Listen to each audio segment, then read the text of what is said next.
चलिए, आप सभी का स्वागत है आज के अध्याय 18 में, जिसका नाम है मोक्ष संन्यास योग या संन्यास की सिद्धि। ये भी नाम है इसका, मोक्ष संन्यास योग या संन्यास की सिद्धि। इसमें अब भगवान एकदम आखिरी के जो उपदेश हैं वो देंगे। एक्चुअली इसमें बहुत सारी समरी भी आई है, जो पहले अध्याय से लेकर के दूसरे अध्याय से रादर, वो थोड़ा थोड़ा समरी रूप में भी है। और फिर अंतिम आदेश देंगे, आदेश नहीं, वो बोलेंगे यथेच्छसी तथा कुरु, यानी जैसी इच्छा हो वैसे करो। भगवान कुछ भी फोर्स नहीं करते हैं, हाँ, बिल्कुल फोर्स नहीं करते। उसके बाद भी हमको फ्रीडम देते हैं। क्या बोल रहे हैं अर्जुन को, अब मैंने तुमको इतना सब कुछ बता दिया है, अब जो तुम्हारी इच्छा है वो करो, ठीक है। फिर अर्जुन बोलेंगे कि नहीं नहीं, अब मेरा मोह सब निकल गया है, अब मेरी स्मृति वापस आई है और आपके आदेशों के अनुसार ही मैं कार्य करूंगा, ठीक है ना। बड़ा ही इंटरेस्टिंग चैप्टर है, हम देखते हैं। चलिए तो मैं सबसे पहले मंगलाचरण कर लेती हूँ। ओम नमो भगवते वासुदेवाय, ओम नमो भगवते वासुदेवाय, ओम नमो भगवते वासुदेवाय। ओम अज्ञानतिमिरान्धस्य ज्ञानाञ्जनशलाकया चक्षुरुन्मीलितं येन तस्मै श्रीगुरवे नमः। श्रीचैतन्यमनोभीष्टं स्थापितं येन भूतले स्वयं रूपः कदा मह्यं ददाति स्वपदान्तिकं। वन्देऽहं श्रीगुरु श्रीयुतपदकमलं श्रीगुरुन् वैष्णवांश्च श्रीरूपं साग्रजातं सहगण रघुनाथान्वितं तं सजीवं साद्वैतं सावधूतं परिजनसहितं कृष्ण चैतन्य देवं श्री राधा कृष्ण पादान् सहगण ललिता श्री विशाखान्वितांश्च। हे कृष्ण करुणा सिंधु दीनबंधु जगत्पते गोपेश गोपिका कांत श्री राधा कांत नमोस्तुते। तप्त कांचन गौरांगी श्री राधे वृंदावनेश्वरी वृषभानुसुते देवी प्रणमामि हरिप्रिये। नमो विष्णुपदाय कृष्णपृष्ठाय भूतले श्रीमति भक्ति वेदांत स्वामी इति नामिने। नमस्ते सरस्वती देवे गौरवाणी प्रचारिणे निर्विशेषा शून्यवादी पाश्चात्य देशतारिणे। जय श्री कृष्ण चैतन्य प्रभु नित्यानंदा श्री अद्वैत गदाधर श्रीवासादि गौर भक्त वृंदा। हरे कृष्णा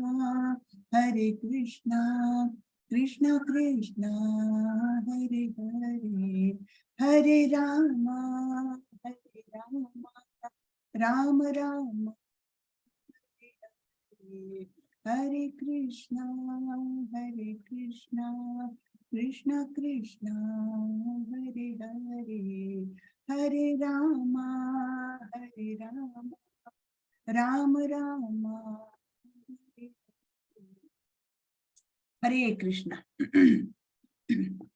तो चलिए देखते हैं हम 18वां अध्याय मोक्ष संन्यास योग। हरे कृष्णा माता जी। हरे कृष्णा नवल प्रभु। आज हमारा आखिरी दिन है नवल प्रभु, आपको जरूर एनरोल करना है लेवल 2 में, ठीक है जी? ठीक है जी, और लिंक भेजी हुई है माता जी ने, आप जरूर करिएगा, ग्रुप में भेजी है। ठीक। पहला श्लोक आता है, अर्जुन कुछ शंका पूछ रहे हैं, है ना। अर्जुन उवाच संन्यासस्य महाबाहो तत्त्वमिच्छामि वेदितुं त्यागस्य च ऋषिकेश पृथक् केशिनिषूदन। अर्जुन ने कहा, हे महाबाहु, मैं त्याग का उद्देश्य जानने का इच्छुक हूँ, और हे केशी निषूदन, हे ऋषिकेश, मैं त्यागमय जीवन यानी संन्यास आश्रम का भी उद्देश्य जानना चाहता हूँ। यानी बेसिकली अर्जुन को क्या चाहिए, इनमें फर्क क्या है, हाँ, कि त्याग और संन्यास, इसमें फर्क क्या है, ठीक है ना। तो भगवान उसका बड़ा ही सुंदर उत्तर देंगे, त्याग और संन्यास के बारे में बताएंगे। श्री भगवान उवाच काम्यानां कर्मणां न्यासं संन्यासं कवयो विदुः सर्वकर्म फल त्यागम प्राहुस्त्यागम विचक्षणः।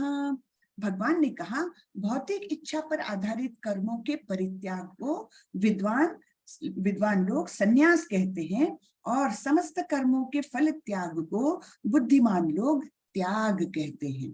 तो पहले में है संन्यास में क्या है, सारे कर्मों को ही त्याग दो, सारे ही भौतिक इच्छाओं पर आधारित कर्मों को त्याग दो।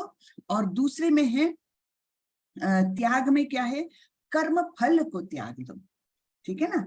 तो एक में हम कर्म का ही त्याग करते हैं और दूसरे में हम कर्म फल का त्याग करते हैं। कर्म जरूर करते हैं, ठीक है ना, कर्म अपने नियत कर्म बिल्कुल निष्ठा के साथ हमको करने ही है, लेकिन उसके कर्म फल के को हम पूरी तरह से त्याग देते हैं, उसे कहते हैं त्याग।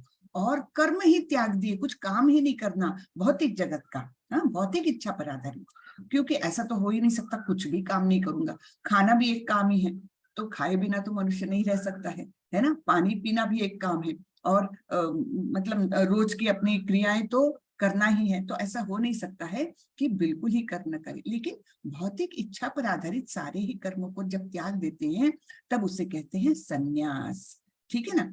फिर भगवान बोलते हैं कुछ विद्वान घोषित करते हैं कि समस्त प्रकार के सकाम कर्मों को दोषपूर्ण समझकर त्याग देना चाहिए। सभी सकाम कर्मों को त्याग देना चाहिए, ऐसा बोलते हैं, क्योंकि वे दोषपूर्ण है।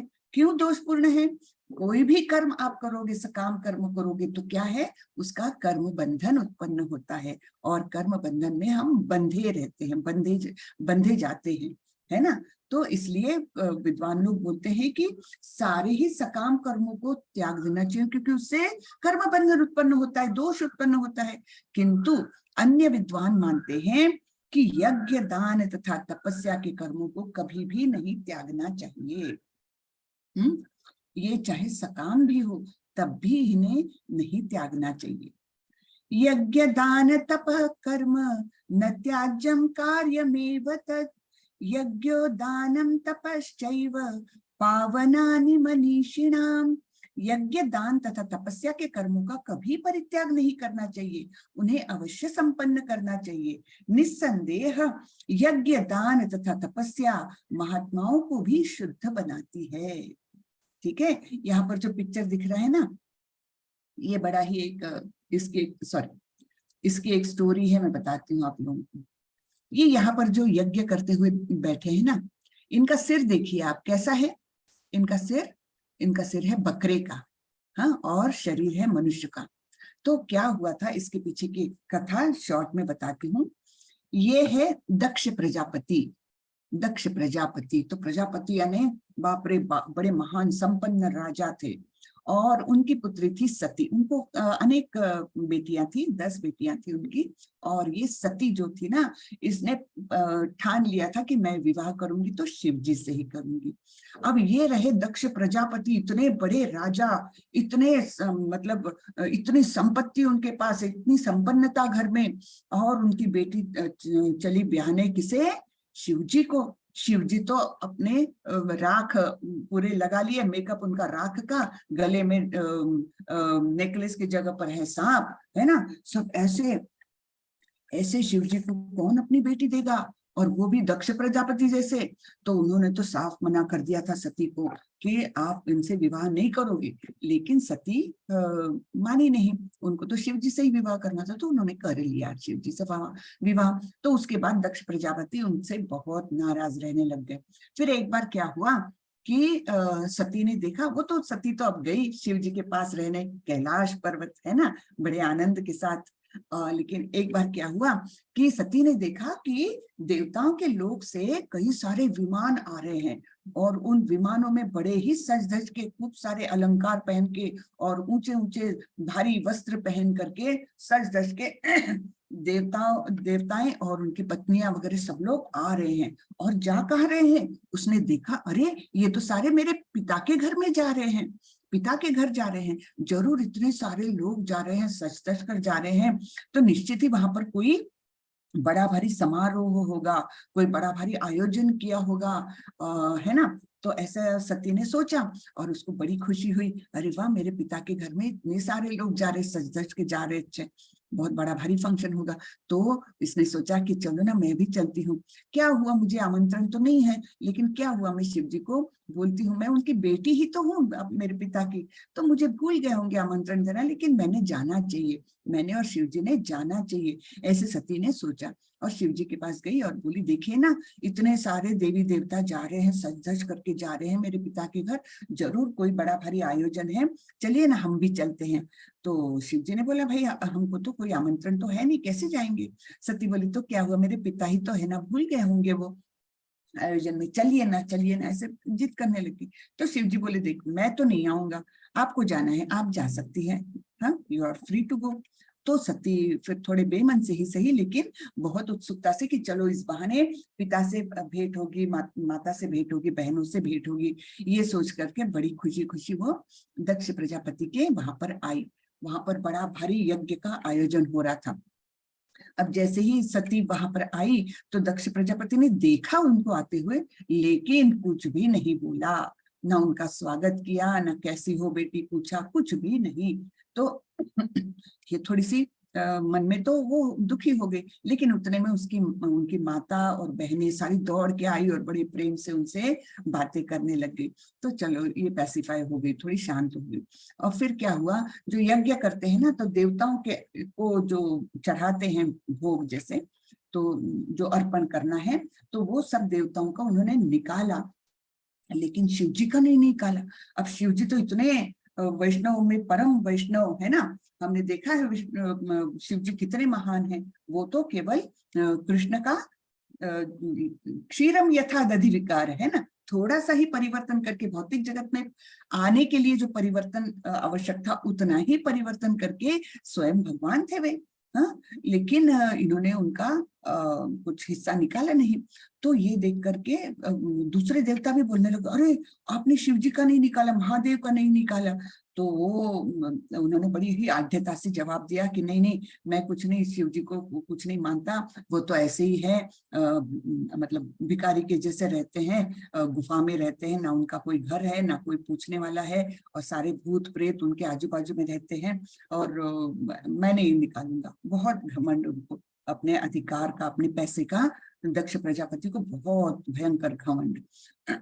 तो ये सब बातें सती ने सुनी और उनको बहुत बुरा लगा।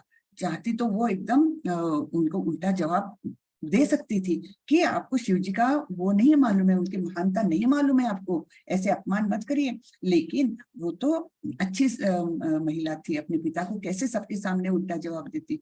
तो उनको लेकिन इतना क्रोध आया था कि उन्होंने क्या किया, वहीं के वहीं अपने आप को जला लिया। अब जलाने के बाद ये बात कैलाश तक पहुंच गई तुरंत से ही, और वहां के सारे जो साथी थे, कौन, शिव जी के साथी गण लोग, जो नंदी बैल और बाकी के गण जो थे, वो बहुत ही क्रोधित हो गए, शिव जी भी क्रोधित हो गए, और फिर सारे गण भागते हुए इधर आए इनके यहाँ, और तहस नहस कर दिया पूरा यज्ञ का, वो तहस नहस कर दिया, और एक ने तो उनका सिर भी धड़ से अलग कर दिया। अब शिव जी भी तब उधर आए और अपने पति का, अपनी पत्नी का वो लेकर जाने लग गए, अपना कंधे पर डाला सती का जो कलेवर था और जाने लग गए। लेकिन तब ब्रह्मा जी वहां आए, और ब्रह्मा जी ने शिव जी को बहुत समझाया, देखो इतना बड़ा यज्ञ हो रहा है, इसको अधूरा नहीं छोड़ सकते, तो आप ऐसे ये मत करो, आप कैसे भी करके, मतलब क्रोध उनका शांत कराया, बहुत समझाया उनको, उनका क्रोध शांत कराया। तब फिर ब्रह्मा जी के कहने पर शिव जी ने एक बकरे का सिर जो है वो दक्ष प्रजापति के वहां पर धड़ से जोड़ दिया और उनको जीवित कर दिया। जैसे गणपति की भी हम कथा सुनते हैं ना कि उनका सिर धड़ से अलग किया था तो फिर हाथी का सिर लगा दिया था, वैसे ही यहाँ पर दक्ष प्रजापति को बकरे का सिर लगा दिया और उनको जीवित कर दिया। जैसे ही दक्ष प्रजापति जीवित हो गए तो उन्होंने एकदम से माफी मांगी शिव जी की, और बोला कि मुझे माफ कर दीजिए, मुझसे महान बड़ा भारी पाप हुआ है, मुझे माफ कर दीजिए। फिर शिव जी ने उन्हें माफ कर दिया और इस प्रकार फिर वो आगे यज्ञ संपन्न हुआ।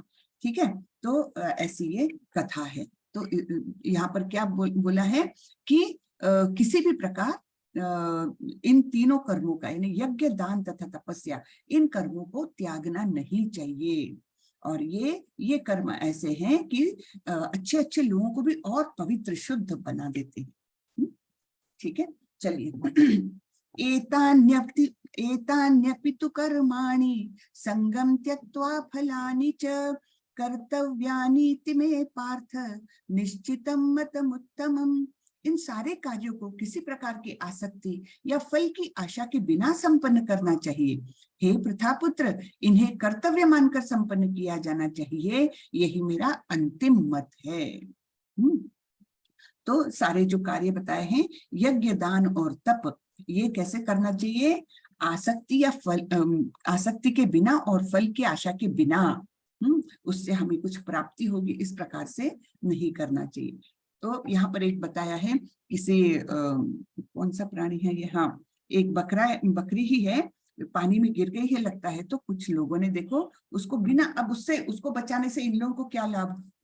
उसके बावजूद वे अपनी जान जोखिम में डाल करके पानी में से कोई उस प्राणी को बचाते हैं। तो ये भी कोई यज्ञ से कम नहीं है, ये क्रिया है ना, कि फल की आशा के बिना वो एक प्राणी की मदद कर रहे हैं। ठीक है। हे महाबाहु अर्जुन, वेदांत के अनुसार समस्त कर्मों की पूर्ति के लिए 5 कारण हैं। अब तुम इन्हें मुझसे सुनो। कर्म का स्थान, कर्ता, विभिन्न इंद्रिया, चेष्टाएं यानी प्रयत्न तथा परमात्मा, ये 5 कर्म के कारण हैं। अब जैसे हम सोचते हैं ना, एग्जाम के लिए, एग्जाम का एक अपन एग्जाम्पल लेते हैं। तो जैसे एग्जाम के लिए हम प्रिपेयर करते, खूब पढ़ाई की, उसके बाद भी हमें अपनी अपेक्षा के अनुसार फल नहीं मिला, उतने मार्क्स नहीं मिले, हाँ, तो उसके कारण बहुत सारे हो सकते हैं। हमारे एफर्ट्स भी उसमें है और हम करता भी है, ये 2 फैक्टर्स हमारे हैं, बाकी हमारे नहीं है। जैसे वो स्थान, कभी कभी एग्जाम का जगह ऐसी मिल जाती है जहां बहुत डिस्टरबेंस है, बाहर यानी बाजू की बिल्डिंग में सपोज कोई शादी हो रही है और बहुत हल्ला गुल्ला हो रहा है, और यहाँ पर हम उसके बाजू में एग्जाम लिखने बैठे हैं, तो नेचुरली हम डिस्टर्ब हो जाएंगे। वो अपने आउट ऑफ कंट्रोल है, हम तो उसको मतलब हम कंट्रोल नहीं कर सकते। ये तो नहीं बोल सकते कि हमारी एग्जाम चल रही, भाई शोरगुल मत करो, ये नहीं कर सकते हम, है ना। तो स्थान का ऐसा फर्क हो सकता है। कर्ता तो हम है, चलो करता।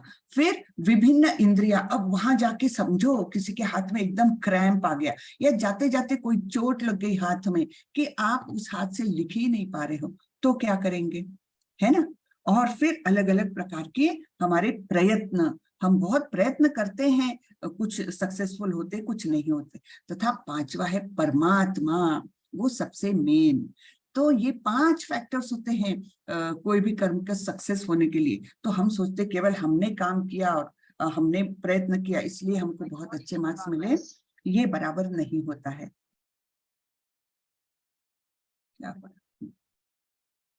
ठीक है ना। तो इस प्रकार हर एक कर्म जो संपन्न होता है उसमें 5 फैक्टर्स होते हैं।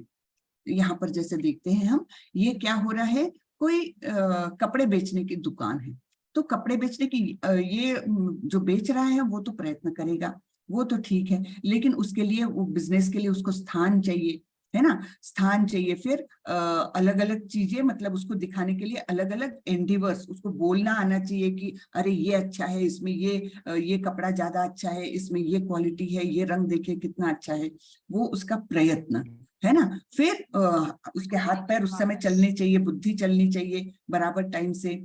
ये सब सारे फैक्टर्स मिलके, और 5वां परमात्मा, यानी वो लेने वाले के मन में भी इच्छा जागृत होना चाहिए कि ये लेना है करके, है ना। तो ये सारे फैक्टर्स होकर के फिर क्या होता है, तब कर्म वो सक्सेसफुल होता है। जैसे यहाँ पर एग्जाम्पल दिया है, कोई फैक्ट्री बन रही है, तो फैक्ट्री के लिए जगह चाहिए, है ना। फिर फैक्ट्री के लिए काम करने वाले लोग चाहिए, उनके हाथ पैर ठीक होना चाहिए, फिर ये सारे चेष्टाएं यानी प्रयत्न, ये ऐसे लगाएंगे, ये ऐसा लगेंगे, इसको टाइट कैसे करेंगे, है ना। और इस प्रकार फिर वो, और फिर परमात्मा का आशीर्वाद भी चाहिए, तब कहीं जाकर वो फैक्ट्री खड़ी होती है ना। अतएव जो इन 5 कारणों को न मानकर अपने आप को ही एकमात्र कर्ता, एक मिनट, मेरा एकमात्र कर्ता मानता है, वह निश्चय ही बहुत बुद्धिमान नहीं होता और वस्तुओं को सही रूप में नहीं देखता।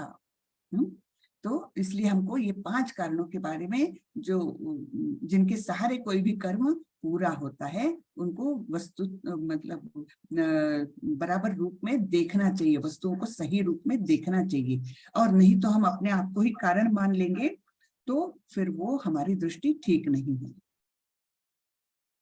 ज्ञान, ज्ञेय तथा ज्ञाता,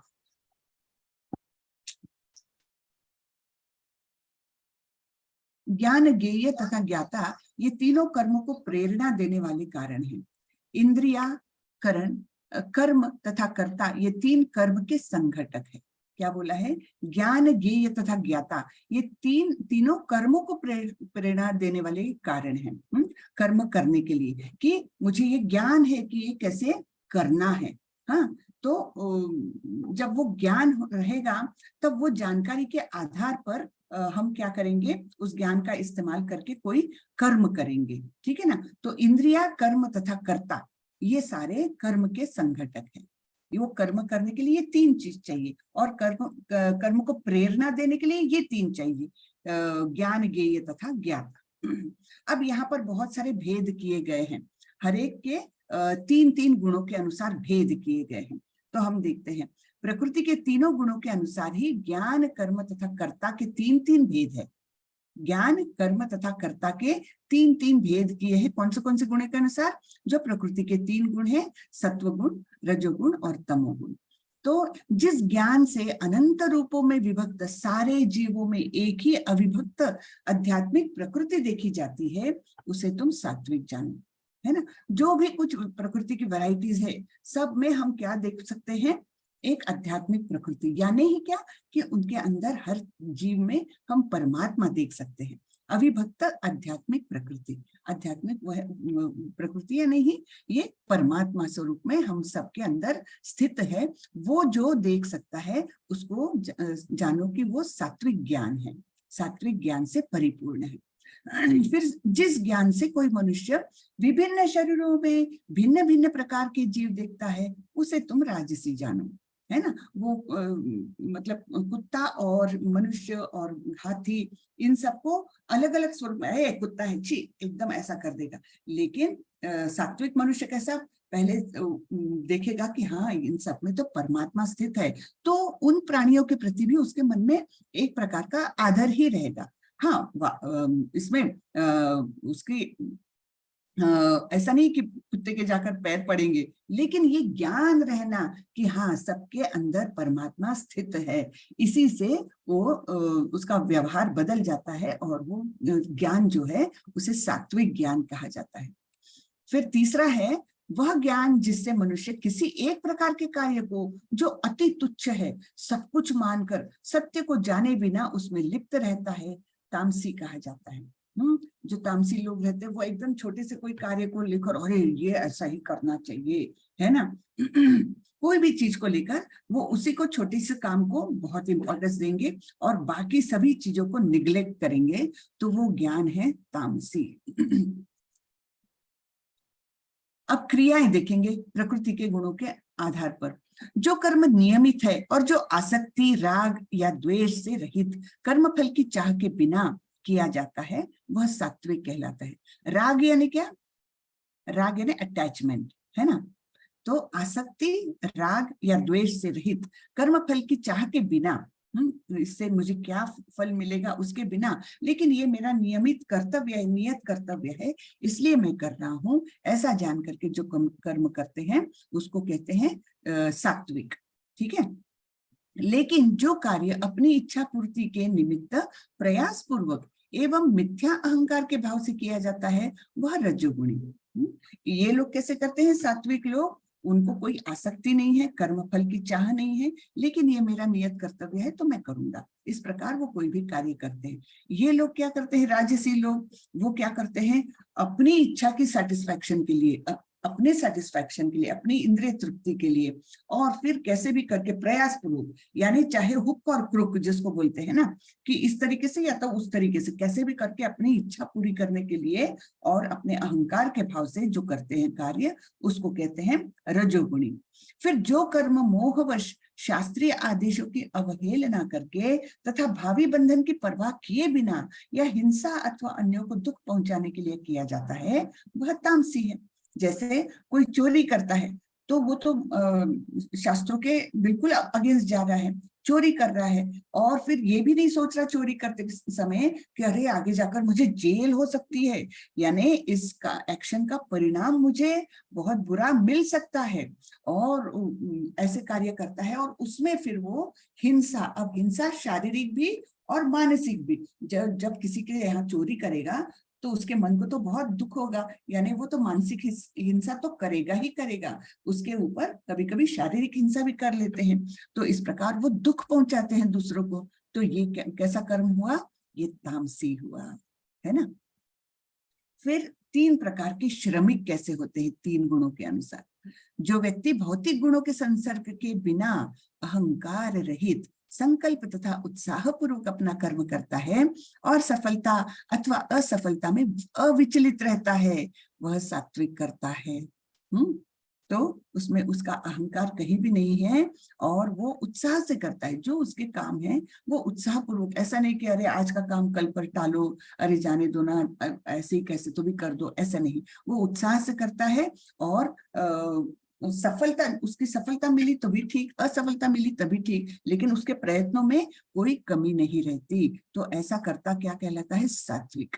ठीक है। लेकिन वह कार्यकर्ता जो अपने श्रम के फल से जुड़ा हुआ है और जो जोश से उनका आनंद लेना चाहते हैं, जो लालची, ईर्ष्यालु और अपवित्र है और खुशी और संकट के आगे बढ़ता है, जोश की प्रवृत्ति में एक कार्य करता है, ये राजसी हुआ। यानी जैसे कोई ऑफिस में काम कर रहे हैं तो वो काम करेंगे, लेकिन काहे के लिए? वो नोटिस किया जाना चाहिए बॉस ने उस श्रम को एक्नॉलेज करना चाहिए, फिर मुझे प्रमोशन देना चाहिए, फिर मुझे बोनस मिलना चाहिए, ये जो है। और फिर दूसरे लोगों को अगर बोनस मिलता है या दूसरे लोगों को प्रमोशन मिलता है तो उनके प्रति बहुत ज्यादा ईर्ष्या, इस प्रकार से जो काम करने वाले होते हैं उनको बोलते हैं राजसी कार्यकर्ता। फिर तामसी, जो कर्ता सदा शास्त्रों के आदेशों के विरुद्ध काम करता है, जो भौतिकवादी, हठी, कपटी तथा अन्यों का अपमान करने में पटु है, और जो आलसी, सदैव खिन्न तथा काम करने में दीर्घ सूत्री है, वह तमोगुणी है ना। तो ऐसे लोग आलसी भी रहते हैं और हमेशा ऐसे उदास जैसे रहते हैं, है ना। और फिर अपना काम, आज का काम कल पर टाल दो, उनका सूत्र क्या रहता है? आज करे सो काल कर, काल करे सो परसों, अभी जल्दी क्या है भैया, अभी जीना है बरसों, ऐसे सोच करके वो आज का काम कल पर टालते हैं। लेकिन सात्विक लोग कैसे करते हैं?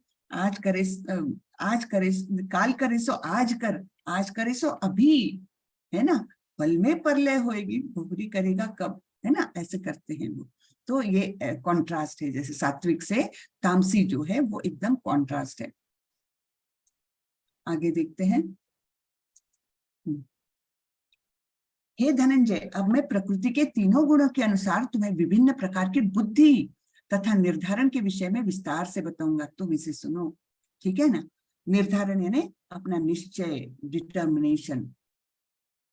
हे प्रथापुत्र, वह बुद्धि सत्वगुणी है जिसके द्वारा मनुष्य यह जानता है कि क्या करणीय है और क्या नहीं है, किससे डरना चाहिए और किससे नहीं, क्या बांधने वाला है और क्या मुक्ति देने वाला है ना। तो अपनी बुद्धि का काम क्या है? डिस्क्रिमिनेशन। बुद्धि का काम है डिस्क्रिमिनेशन, ये ठीक है या गलत है, ये डिस्क्रिमिनेट करती है वो हमारी बुद्धि। तो इसलिए ये प्रॉपर डिस्क्रिमिनेशन जो कर सकता है वो उसकी बुद्धि क्या कहते हैं? सात्विक बुद्धि कहते हैं, ठीक है। हे प्रथापुत्र, जो बुद्धि धर्म तथा अधर्म, करणीय तथा अकरणीय कर्म में भेद ही नहीं कर पाती, वह राजसी है। यानी उनको ये नहीं लगता कि पैसा कैसे कमाना चाहिए, पैसा हमने जितना काम किया है, जो हमारा बनता है, मतलब कोई गलत काम किए बिना जितना हमारा ड्यू है वो पैसा लेकर आनंद से जीना, ये नहीं सोचते वो। उनको पैसा चाहिए तो वो अच्छे कर्मों से, बुरे कर्म से, कोई से भी पैसा कमाना, बस ये ध्येय एक मन में ज्यादा रहता है उनके, है ना। तो वो गलत ढंग से भी पैसा इकट्ठा कर सकते हैं, क्योंकि उनको भेद ही नहीं करना आता कि ये ठीक है या नहीं है, धर्म के अनुसार है कि अधर्म के अनुसार है। तो ये भेद जो नहीं कर पाता वो अपनी क्रियाओं में भी डिस्क्रिमिनेशन नहीं कर पाता है। तो ये काम है राजसी।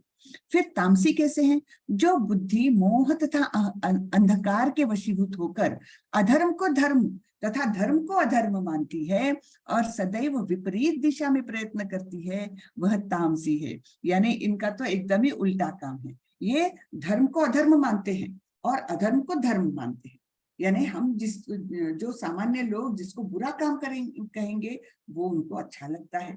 हाँ, जैसे नशा पानी करना एक सभ्य समाज में बुरी ये है, लेकिन उनके लिए तो वो बड़ा प्रेस्टीज का और बड़ा ही आनंद का काम होता है। तो ऐसे लोग तामसी होते हैं, उनकी बुद्धि तामसी है।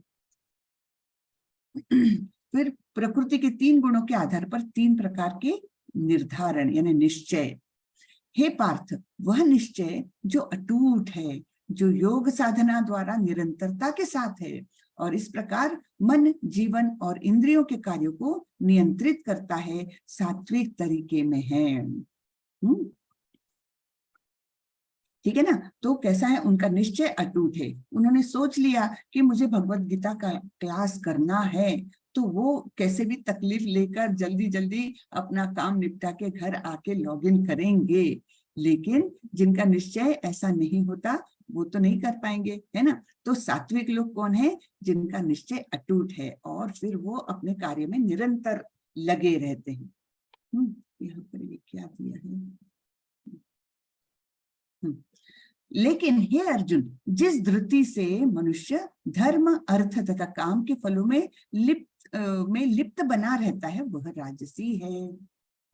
धर्म, अर्थ, काम, हाँ, तो यानी वो सो कॉल्ड धर्म उनका कि हाँ मैं, जैसे हमने देखा था एक राजसी कि दान दिया उसने और फिर सेल्फी भी खींची, जिससे कि वो सबको, अपने दोस्तों को, अपने रिश्तेदारों को बता सके, देखो मैंने कितना अच्छा काम किया है, मैं तो दान देता हूँ, कितना दानी हूँ, है ना, सब लोग वाह वाह करे। वैसे उस प्रकार का धर्म ये लोग मानते हैं कि थोड़ा कुछ करो लेकिन बताओ इतना सारा, और फिर पैसे कमाने में लगे रहते हैं और काम के फलों में लिप्त बना रहता है। तो काम यानी काम वासना के प्रति ज्यादा लिप्त रहते हैं, ऐसे लोग राजसी लोग होते हैं। हे पार्थ, जो धृति यानी निश्चय स्वप्न, भय, शोक, विषाद तथा मोह के परे नहीं जाती, ऐसी दुर्बुद्धिपूर्ण धृति तामसी है।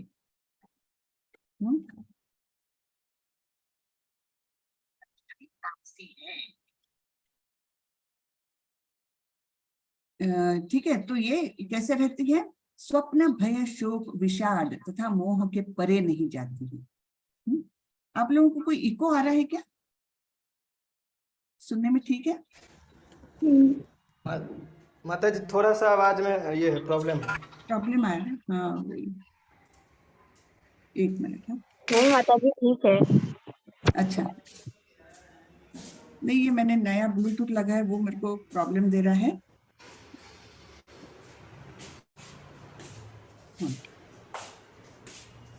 तो जो सुख इंद्रियों द्वारा उनके विषयों के संसर्ग से प्राप्त होता है, नहीं ये पहला ही नहीं पढ़ा। तो हम 3 प्रकार की खुशियां देखने वाले हैं। 3 प्रकार की खुशियां जो प्रारंभ में विष जैसा लगता है लेकिन अंत में अमृत के समान है, और जो मनुष्य में आत्म साक्षात्कार जगाता है वह सात्विक सुख कहलाता है। तो इसका उदाहरण कोई दे सकेंगे कि प्रारंभ में विष जैसा लगता है लेकिन अंत में अमृत के समान? कोई उदाहरण दे सकेंगे इसका? जी माता जी। जी बोलिए। शुरू में जैसे कहा जाता है कि हाँ सुबह में 4 बजे उठना चाहिए, लेकिन ये शुरू में तकलीफ लगता है, लेकिन जब ये आदत बन जाती है फिर ये बहुत मतलब सुखदाई होता है ये चीज। वेरी गुड, बहुत अच्छा उदाहरण दिया आपने, बिल्कुल करेक्ट है ना। बहुत अच्छा कि सवेरे उठने की आदत डालना, ये बहुत शुरू में तो ऐसा लगता है अरे कौन उठे, है ना। लेकिन फिर जब आदत एक बार लग जाती है तब वो सवेरे का जो ब्रह्म मुहूर्त का सुख होता है, जो शांति रहती है ना, वो इतनी सुखदायक रहती है कि फिर वो उनको एंजॉय करने लगते हैं। तो प्रारंभ में तो विष जैसा लगता है, लेकिन अंत में वो बहुत ही सुखदायक होता है। वैसे ही हम देख सकते एक सिंपल एग्जांपल एग्जामिनेशन का, परीक्षा देना है, तो जो प्रारंभ से ही पढ़ाई करता है तो लोग उसको बेवकूफ बोलते हैं कि अरे क्या अभी अभी कॉलेज शुरू हुआ और तू पढ़ाई करने लग गया। लेकिन वो अपना थोड़ा थोड़ा थोड़ा रोज पढ़ाई करता है, तो फिर क्या है, जो नियम बनाना कोई भी कठिन रहता है, विष जैसा रहता है। लेकिन अंत में जब एग्जाम का डेट डिक्लेयर हो जाती तब लोग रात रात भर जागते, तब ये आराम से रहता है क्योंकि इसका सब तैयार है ना। तो उस समय वो एकदम खुश है। तो इसलिए ऐसा जो प्रारंभ में विष जैसा तकलीफदायक, नॉट एग्जैक्टली विष जैसा लेकिन तकलीफदायक, कोई भी आदत, अच्छी आदत डालना, अच्छा काम करना शुरू में तकलीफदायक होता है, लेकिन अंत में अमृत के समान उसका अच्छा परिणाम मिलता है हमको, तो वो है सात्विक सुख। फिर राजसी सुख कैसा है, जो सुख इंद्रियों द्वारा उनके विषयों के संसर्ग से प्राप्त होता है और प्रारंभ में अमृत तुल्य तथा अंत में विष तुल्य लगता है, वह रजोगुणी कहलाता है। तो इसका भी कोई उदाहरण दे सकेंगे? कौन देंगे? माता जी हाँ जैसे जंक फूड होता है, हाँ हाँ, जंक फूड खाने में मतलब कि ऐसा लगता है कि बहुत ही अच्छा है, स्वादिष्ट है, हम्म, बट फिर उसके बाद मतलब कि पेट में प्रॉब्लम होने लगती है। वेरी नाइस, हाँ बराबर, बिल्कुल सही उदाहरण, एकदम, थैंक यू। है ना। तो ये बराबर माता जी ने उदाहरण दिया कि शुरू में तो अपने को वो चटपटा खाना, ये वो बड़ा ही अच्छा लगता है, ट्रेंडी खाना है ना। अपने दोस्तों में बता सकते हैं अरे कल तो मैंने यहाँ का पिज्जा खाया, क्या टेस्टी था, सब ये बड़ा अच्छा लगता है। लेकिन ये सारे जो खाना है, फास्ट फूड, जंक फूड जो खाना है, वो अपने को कुछ दिनों बाद, अपनी जैसे जैसे उम्र बढ़ती है, 30 35 40 के होते होते पेट में उसके बहुत सारे प्रॉब्लम्स चालू हो जाते हैं, है ना। तो ये इस प्रकार हमें कष्टदायक होने लगते हैं। फिर हम तमोगुण का देखेंगे। तथा जो सुख आत्म साक्षात्कार के प्रति अंधा है, जो प्रारंभ से लेकर अंत तक मोह कारक है और जो निद्रा, आलस्य तथा मोह से उत्पन्न होता है, वह तामसी कहलाता है। तो ऐसा उदाहरण किसका हो सकता है? नशा करने का हो सकता है ना। जो लोग नशा करते हैं वो शुरू में भी कोई एंजॉयमेंट नहीं रहती उनको, बीच में कुछ थोड़ा सा लगता है, लेकिन उससे उनको क्या होता है, आलस पैदा होता है, मोह पैदा होता है, बुद्धि भ्रष्ट हो जाती है ना। तो उसमें आरंभ से लेकर अंत तक उसमें तो मतलब कोई सुख है ही नहीं, लेकिन उसको वो लोग सुख मानते हैं कि हाँ मुझे नशा करना है। तो ये सब जो है वो तामसी है, ठीक है ना। तो इस प्रकार की 3 खुशियां देखी। फिर प्रकृति के गुणों के आधार पर 4 प्रकार के आश्रम। कौन से 4 प्रकार के आश्रम? पहला तो ब्रह्मचर्य आश्रम, फिर दूसरा गृहस्थाश्रम, फिर वानप्रस्थाश्रम और चौथा है संन्यासाश्रम। तो पहले के जमाने में 4 क्वार्टर्स जैसे किए रहते थे। तो जैसे 25 साल तक ब्रह्मचारी रहना है और विद्या अर्जन करना है, फिर 25 से 50 साल तक आप अर्थ अर्जन करो, यानी पैसा कमाओ और साथ में गृहस्थ जीवन बिताओ, शादी करो और गृहस्थ जीवन बिताओ 50 साल तक। 50 साल के बाद वो लोग अपने बच्चों को सब कुछ सौंप के और धर्म क्षेत्रों की वो करने जाते थे, मतलब तीर्थ यात्रा करने निकल जाते थे। दोनों भी, हस्बैंड वाइफ दोनों भी निकल जाते थे, ठीक है। तो तीर्थ यात्रा वगैरह की और फिर समझो दोनों भी 75 साल तक है, तो फिर क्या करते थे कि हाँ घर आकर के स्त्री तो घर में रहती थी, अब तो दोनों भी बूढ़े हो जाते हैं, लेकिन स्त्री घर में रहती थी और पुरुष केवल संन्यास आश्रम में जाते थे। और संन्यास आश्रम का मेन पर्पस होता था कि ये भगवत भक्ति जो है ये घर घर तक पहुंचाना, कोई भी अटैचमेंट नहीं, ना घर के प्रति ना कोई संपत्ति के प्रति, कुछ भी अटैचमेंट रखे बिना अलग अलग गांव में घूमकर, अलग अलग घरों से माधुकरी लेकर, भिक्षा लेकर और उनको भगवत मतलब भक्ति का वो देना, उनको भक्ति के बारे में बताना, ये सब संन्यास आश्रम के काम होते थे। तो इसमें अर्थार्जन करने वाला एक ही आश्रम है ना, पैसे कमाने वाला एक ही आश्रम है, वो है गृहस्थ आश्रम। बाकी तीनों भी आश्रम जो है वो डिपेंडेंट ऑन गृहस्थ आश्रम। तो गृहस्थ आश्रम वाले क्या करते थे कि सभी लोगों को दान देते थे। वो गुरुकुल में दान देंगे जिससे कि वहां पर बच्चे लोग पढ़ाई कर सके। फिर वानप्रस्थ में जाते समय अपने माता पिता को या दूसरे लोगों को भी कुछ पैसे देते थे कि सुखरूप तरीके से उनकी यात्रा जो है, तीर्थ स्थलों की यात्रा अच्छे से उनकी संपन्न हो जाए। और फिर सन्यासी लोग तो घर घर जाकर भिक्षा मांगते ही थे, तो उनको भी देना। इस प्रकार गृहस्थ का काम होता था तीनों वर्णों के लिए, तीनों आश्रमों के लिए राधा दान देना, है ना। तो हम देखते हैं अब 4 आश्रम के कैसे 3 गुणों के आधार पर क्या है। देखो, शमो दमस्तपः शौचम क्षान्तिरार्जवमेव च ज्ञानम विज्ञानमास्तिक्यम ब्रह्म कर्म स्वभावजम। शांति प्रियता, आत्मसंयम, तपस्या, पवित्रता। एक्चुअली ये यहाँ पर आश्रम जो टाइटल में लिखा है ना, वो वर्ण होना चाहिए था, वर्ण, आश्रम नहीं, क्योंकि मैंने आश्रम के बारे में बताया और नीचे देखा तो ये ब्राह्मण वगैरह दिया है, ब्राह्मण क्षत्रिय दिया है, तो ये ऊपर का टाइटल थोड़ा सा वर्ण पढ़िए। तो शांति प्रियता, आत्मसंयम, तपस्या, पवित्रता, सहिष्णुता, सत्यनिष्ठा, ज्ञान, विज्ञान तथा धार्मिकता, ये सारे स्वाभाविक गुण हैं जिनके द्वारा ब्राह्मण कर्म करते हैं। तो ये ब्राह्मणों के गुण बताए हैं। क्या क्या है उसमें?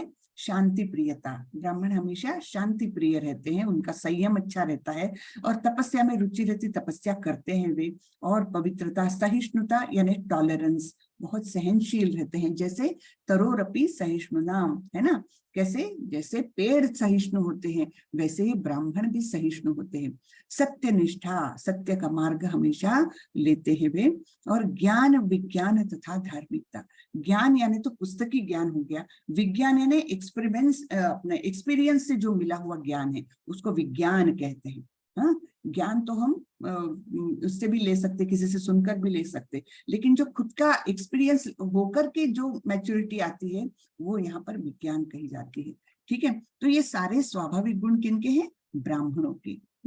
फिर शौर्यम, तेजो, धृतिर्दाक्ष्यम, युद्धे चाप्य पलायनम, दानमीश्वर भावश्च, क्षात्रम कर्म स्वभावजम। वीरता, शक्ति, संकल्प, दक्षता, युद्ध में धैर्य, उदारता तथा नेतृत्व ये क्षत्रियों के स्वाभाविक गुण है ना। तो क्योंकि उनको क्षत्रिय है तो उनको वीर होना ही चाहिए, फिर शक्ति वाले होना चाहिए, बलशाली होने चाहिए, और दृढ़ निश्चय यानी संकल्प एक बार कर लिया तो उसको पूरा करने की ताकत रहना चाहिए। फिर सावधान, बहुत एकदम अलर्ट उसके रहने चाहिए। युद्ध में धैर्य, युद्ध में अगर सामने वाले को देखकर हम पीछे मुड़ के भाग गए तो हम कौन से क्षत्रिय? नहीं ना। तो युद्ध में धैर्य होना चाहिए, कभी पराजय भी होती है, कभी विजय भी होती है, तो धैर्यता से काम लेना चाहिए। उदारता, इन्होंने दान, ये भी दान देने में बहुत निपुण होते थे क्षत्रिय, तो वैसा उदारता उनका एक दान है। तथा नेतृत्व, लीडरशिप क्वालिटीज क्षत्रियों में जरूर होती है। ठीक है, फिर तीसरा है वैश्य, है ना। कृषि, गोरक्ष, वाणिज्यम, वैश्य कर्म स्वभावजम, परिचर्यात्मकम कर्म, शूद्रस्यापि स्वभावजम। कृषि करना, गोरक्षा तथा व्यापार वैश्यों के स्वाभाविक कर्म है, और शूद्रों का कर्म श्रम तथा अन्यों की सेवा करना है। और हमने देखा है क्या कि चातुर्वर्ण्यम मया सृष्टम गुण कर्म विभागशः, भगवान ने क्या बोला है कि ये जो 4 वर्ण, ब्राह्मण, क्षत्रिय, वैश्य, शूद्र, ये जो 4 वर्णों में समाज विभाजित किया है वो मैंने किया है, लेकिन कौन से आधार पर? गुण और कर्मों के आधार पर समाज के ये 4 वर्ण होने चाहिए। लेकिन आजकल हम क्या देखते हैं कि ब्राह्मण का बेटा ब्राह्मण, क्षत्रिय का बेटा क्षत्रिय, तो बाय बर्थ लेते हैं, जो हमारे शास्त्रों में बिल्कुल नहीं लिखा हुआ है ना। तो ये हमने याद रखना चाहिए कि हमारे कर्मों के और हमारे गुण के अनुसार हमारा असली वर्ण बनता है। तो हम कौन से वर्ण में हैं, आप अपना अपना सेल्फ असेसमेंट कर सकते हैं। क्या आपको पढ़ने लिखने में रुचि है? क्या आपको मतलब टॉलरेंट है आप हमेशा सत्य का पक्ष लेते हैं तो आप ब्राह्मण कैटेगरी में हो सकते हो। क्या आप में वीरता है और मतलब किसी का प्रोटेक्शन करना चाहते हैं, कोई किसी को मार रहा है तो आप जाकर प्रोटेक्शन करोगे जो कमजोर है उसका, है ना। अगर इस प्रकार के गुण हैं आप में तो फिर आप क्षत्रिय कैटेगरी के हुए। अगर आपको ट्रेडिंग पसंद है, व्यापार करना पसंद है, तो फिर आप हुए वैश्य कैटेगरी के। और ये तीनों भी नहीं कर सकते हैं तब वो व्यक्ति शूद्र कहलाता है। लेकिन चारों वर्णों की समाज में उतनी ही आवश्यकता है, एकदम इक्वल आवश्यकता है। हाँ, ऐसा नहीं कि एक वर्ण मतलब बहुत श्रेष्ठ है और दूसरा वर्ण नीचा है, ऐसा नहीं है। समाज पुरुष के लिए चारों वर्ण आवश्यक है ना। तो इस प्रकार ये चारों वर्ण का ये है। यतः प्रवृत्तिर्भूतानां येन सर्वमिदं ततं स्वकर्मणा तमभ्यर्च्य सिद्धिं विन्दन्ति मानवः। जो सभी प्राणियों का उद्गम है और सर्वव्यापी है, उस भगवान की उपासना करके मनुष्य अपना कर्म करते हुए पूर्णता प्राप्त कर सकते हैं। तो हमने देखा है 10वें अध्याय में, हम सर्वस्य प्रभु, है ना, मुझसे ही सब कुछ उद्भूत है। तो वही बता रहे हैं सारे ही प्राणियों के उद्गम जो है वो है कृष्ण, और कृष्ण ही सर्वव्यापी भी है ना। तो उनकी उपासना करते हुए अपने अपने वर्ण के अनुसार अपना अपना नियत कर्तव्य करना, उससे ही हमें पूर्णता प्राप्त हो सकती है ना। दूसरों के कर्म करने नहीं जाना चाहिए, जो अपने गुण और कर्म के अनुसार, कर्म यानी पास्ट कर्म और अभी के भी कर्म, जो हमारा काम इच्छा के अनुसार होता है वो कर्म कहें। तो गुण और कर्म के अनुसार जो हमारा कर्म है तो वो हमको नियत कर्म करते जाना चाहिए, दूसरों के कॉपी नहीं करना चाहिए, ठीक है। स्वभाव नियुक्तम कर्म। तो यहाँ पर देखिए ये बड़ा अच्छा श्लोक है। श्रेयान् स्वधर्मो विगुणः परधर्मात् स्वनुष्ठितात् स्वभावनियतं कर्म कुर्वन्नाप्नोति किल्बिषम्। तो अपने वर्णों और आश्रम के अनुसार जो हमारा कर्म है, ठीक है, तो वो हमारा स्वधर्म है, वर्ण और आश्रम के अनुसार। तो वो स्वधर्म लेकर के हमको अपना काम करना चाहिए। तो अपने वृत्तिपरक कार्य को करना, चाहे वो कितना ही त्रुटिपूर्ण ढंग से क्यों न किया जाए, अन्य किसी के कार्य को स्वीकार करने और अच्छी प्रकार करने की अपेक्षा अधिक श्रेष्ठ है। अपने स्वभाव के अनुसार निर्दिष्ट कर्म कभी भी पाप से प्रभावित नहीं होते। अब यहाँ पर इसका एग्जाम्पल बड़ा अच्छा दिया है कि एक कंपटीशन हो रही है और कंपटीशन में कौन कौन हिस्सा ले रहे हैं। एक कौवा है, एक बंदर है, एक पेंगुइन है, एक हाथी है, एक मछली है, और एक ये क्या बोलते हैं इसको, सील है, और ये एक कुत्ता है। सभी को एक लाइन में खड़ा कर दिया और कंपटीशन क्या है, first to climb the tree wins, है ना, झाड़ पर चढ़ने की कंपटीशन। अब झाड़ पर क्या मछली चढ़ सकेगी, क्या सील चढ़ सकेगा, क्या कुत्ता चढ़ सकेगा, और हाथी चढ़ सकेगा? बिल्कुल नहीं। पेंगुइन भी नहीं चढ़ सकेगा। तो फिर ये कंपटीशन कितनी गलत है ना। सब अलग अलग धर्म के मतलब धर्म यानी उसके कार्य जो करने की शक्ति है उनमें, हाँ, जो उनका नियत कर्म करने की शक्ति है, उस शक्ति के विरुद्ध अगर उनको करने को बोलेंगे तो वो कर सकते हैं क्या? नहीं कर सकते। लेकिन आजकल हम लोग एजुकेशन सिस्टम तो हमारा ऐसा ही है ना कि वो बच्चे की एप्टीट्यूड या इच्छा और वो देखे बिना हम सबको, और चलो तुमको तो इंजीनियर बनना ही है ना, तो फिर वो गड़बड़ हो जाती है।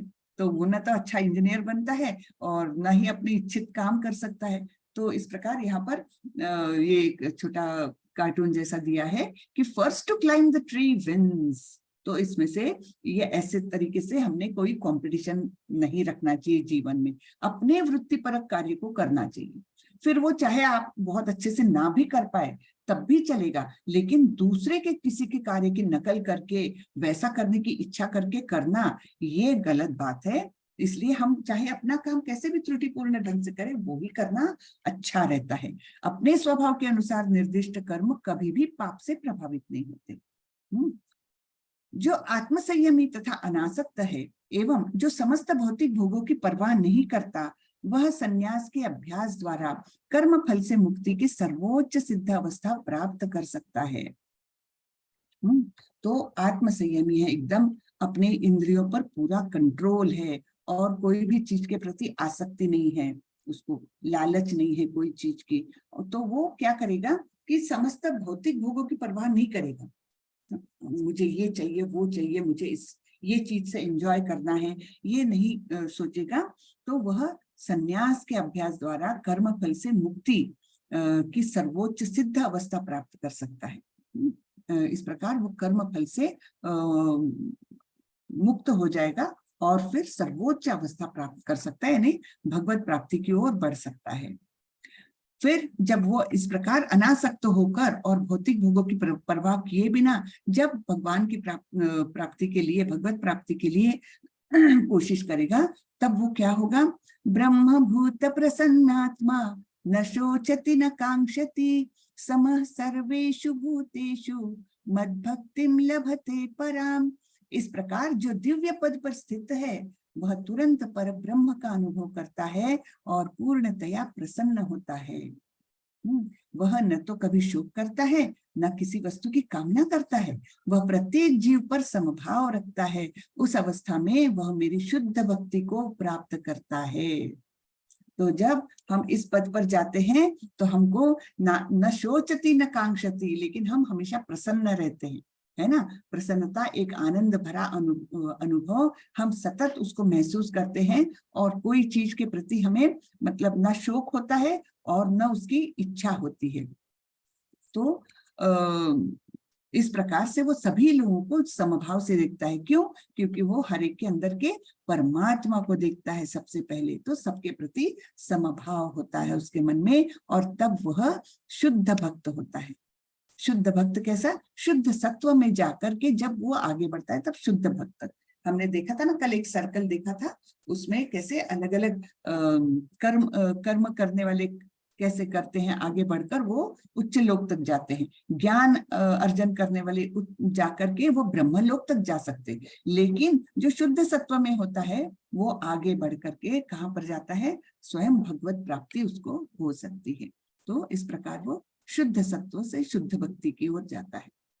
भक्त्या माम अभिजानाति यावान यश्चास्मि तत्वतः ततो माम तत्वतो ज्ञात्वा विशते तदनंतरम। केवल भक्ति से मुझ भगवान को यथारूप में जाना जा सकता है। जब मनुष्य ऐसी भक्ति से मेरे पूर्ण भावना मृत में होता है तो वह वैकुंठ जगत में प्रवेश कर सकता है। केवल भक्त ही वैकुंठ लोक तक जा सकते हैं, ज्ञानी और कर्मी नहीं जा सकते।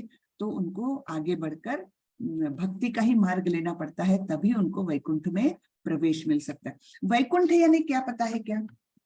वैकुंठ, कुंठ यानी स्ट्रेस, है ना, टेंशन, स्ट्रेस, तकलीफ, जो अपनी दिमागी तकलीफ जो होती, तो स्ट्रेस और वैकुंठ यानी जहां पर कोई स्ट्रेस नहीं, ऐसी जगह उसे वैकुंठ कहते हैं। हाँ, कुंठा रहित जो दुनिया है वो वैकुंठ। हाँ, तो स्ट्रेस के बिना वाली जगह जो है वो वैकुंठ कहलाती है। ठीक है। सर्व कर्माण्यपि सदा पूर्वाणो मद्व्यपाश्रियः मत्प्रसादात् अवाप्नोति शाश्वतं पदमव्ययम्। मेरा शुद्ध भक्त मेरे संरक्षण में समस्त प्रकार के कार्यों में संलग्न रहकर भी मेरी कृपा से नित्य तथा अविनाशी धाम को प्राप्त होता है। यहाँ पर कौन दिखाए हैं? श्रीला प्रभुपाद। तो भगवान बोल रहे हैं जो उनके भक्त है ना वो भगवान के संरक्षण में है। तो श्रीला प्रभुपाद भी देखिए एकदम अनजाने जगह पर बिना पैसे के, बिना किसी की पहचान के वहां पर गए, तो किसके संरक्षण में गए?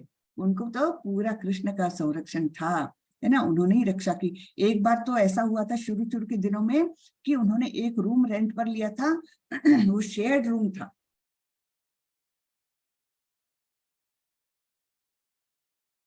क्योंकि पैसे थे नहीं। जितने उनके साथ भागवतम के वो 3 कैंटोज उन्होंने खुद ने लिखी हुई थी, वही थोड़ी सी बुक्स वो लेकर गए थे, वो बेचकर ही उनको थोड़ा पैसा मिलता था, उससे अपना गुजारा शुरू में करते थे वे। तो एक बार ऐसे रूम शेयर करके वो रह रहे थे, तो वो जो उनका साथी था ना वो ड्रगिस्ट था, और फिर ड्रग्स लेकर एक बार वो इतना वायलेंट हुआ कि वो श्रीला प्रभुपाद को मारने के लिए आया। तो वो प्रभुपाद जी वहां से भागे और जैसे तैसे फिर कहीं तो भी YMC वगैरह कहीं तो भी जाके वो रात उन्होंने काटी थी। तो इस प्रकार उन पर अनेक संकट आए, लेकिन हर जगह पर उनका संरक्षण किसका था? कृष्ण का संरक्षण था उन पर। तो ऐसे लोग जैसे श्रीला प्रभुपाद समस्त प्रकार के कार्यों में संलग्न रहकर भी मेरी कृपा से नित्य तथा अविनाशी धाम को प्राप्त होते हैं। तो श्रीला प्रभुपाद इतने बिजी रखते थे अपने आप को, केवल 2 घंटा सोते थे, केवल 2 घंटा सोते थे। पूरी रात वे डिक्टेशन देते, डिक्टाफोन पर, क्योंकि उतनी रात कौन जगेगा, डिक्टाफोन पर डिक्टेशन देते थे और अपनी बुक्स कंप्लीट करते थे। आखिरी तक वे केवल 2 घंटा सोते थे और नॉन स्टॉप, यानी एक्चुअली जो डेथ बेड पर भी थे ना, तब भी वो डिक्टाफोन पर अपने बुक्स डिक्टेट करते रहे। बताओ कितना, यानी किस प्रकार की तपस्या थी उनकी, है ना। बहुत ही उनका जीवन चरित्र अगर पढ़ेंगे ना तो बहुत महान थे, बहुत ही महान थे। मच्चित्तः सर्वदुर्गाणि मत्प्रसादात् तरिष्यसि अथ चेत्वम् अहंकारं न श्रोष्यसि विनश्यसि। यदि तुम मुझसे भावना भावित होंगे तो मेरी कृपा से तुम बद्ध जीवन के सारे अवरोधों को लांघ जाओगे, लेकिन यदि तुम मिथ्या अहंकार वश ऐसी चेतना में कर्म नहीं करोगे और मेरी बात नहीं सुनोगे तो तुम विनष्ट हो जाओगे। तो अगर किसी को भी, यानी ये केवल अर्जुन के लिए नहीं है, ये सभी लोगों के लिए है, अगर हम कृष्ण भावना भावित होंगे तो फिर क्या होगा कि हम सारे जीवन के सारे ही तकलीफों को, इस भवसागर को आराम से पार कर जाएंगे। लेकिन जो भगवान से मुंह मोड़ लेता है ना, वो मिथ्या अहंकार में जीता है कि अरे भगवान वगैरह कुछ नहीं, मैं तो अपना जीवन बराबर ढाल लूंगा, अरे ऐसा नहीं होता। तो ऐसे जो मिथ्या अहंकार करते हैं, जिनको असुर कहा जाता है, जो भगवान से मुंह मोड़ लेते हैं, तो वो क्या होता है, अल्टीमेटली वो विनष्ट होते हैं, क्योंकि वे अधम से अधम योनि में जाते रहते हैं, उनकी प्रगति नहीं हो पाती। फिर भगवान बता रहे हैं, ईश्वर सर्वभूतानां हृदयेषु तिष्ठति भ्रामयन् सर्वभूतानि यंत्रारूढ़ानि मायया। हे अर्जुन, परमेश्वर प्रत्येक जीव के हृदय में स्थित है और भौतिक शक्ति से निर्मित यंत्र में सवार की भांति बैठे समस्त जीवों को अपनी माया से घुमा रहे हैं। तो हमारा शरीर जो है वो एक प्रकार का यंत्र है, और भगवान स्वयं भी हमारे इस यंत्र में है और हमारी आत्मा भी है, और इस शरीर को जो भौतिक जगत से निर्मित है, इसमें हम भरमा रहे हैं, वे हमको घुमा रहे हैं, एक योनि से दूसरी योनि, दूसरी से तीसरी योनि, ऐसे हमको घुमा रहे हैं इस यंत्र के द्वारा। तमेव शरणं गच्छ सर्वभावेन भारत तत्प्रसादात् परां शांतिं स्थानं प्राप्स्यसि शाश्वत।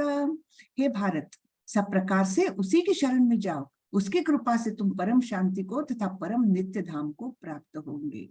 तो भगवान बोल रहे हैं तुम भगवान की शरण में जाओ। स्वयं भगवान ही बता रहे हैं कि तुम भगवान की शरण में जाओ, क्योंकि केवल उनकी कृपा से तुमको परम शांति मिल सकती है और तुम मतलब वैकुंठ धाम को या गोलोक वृंदावन धाम को जा सकते हो।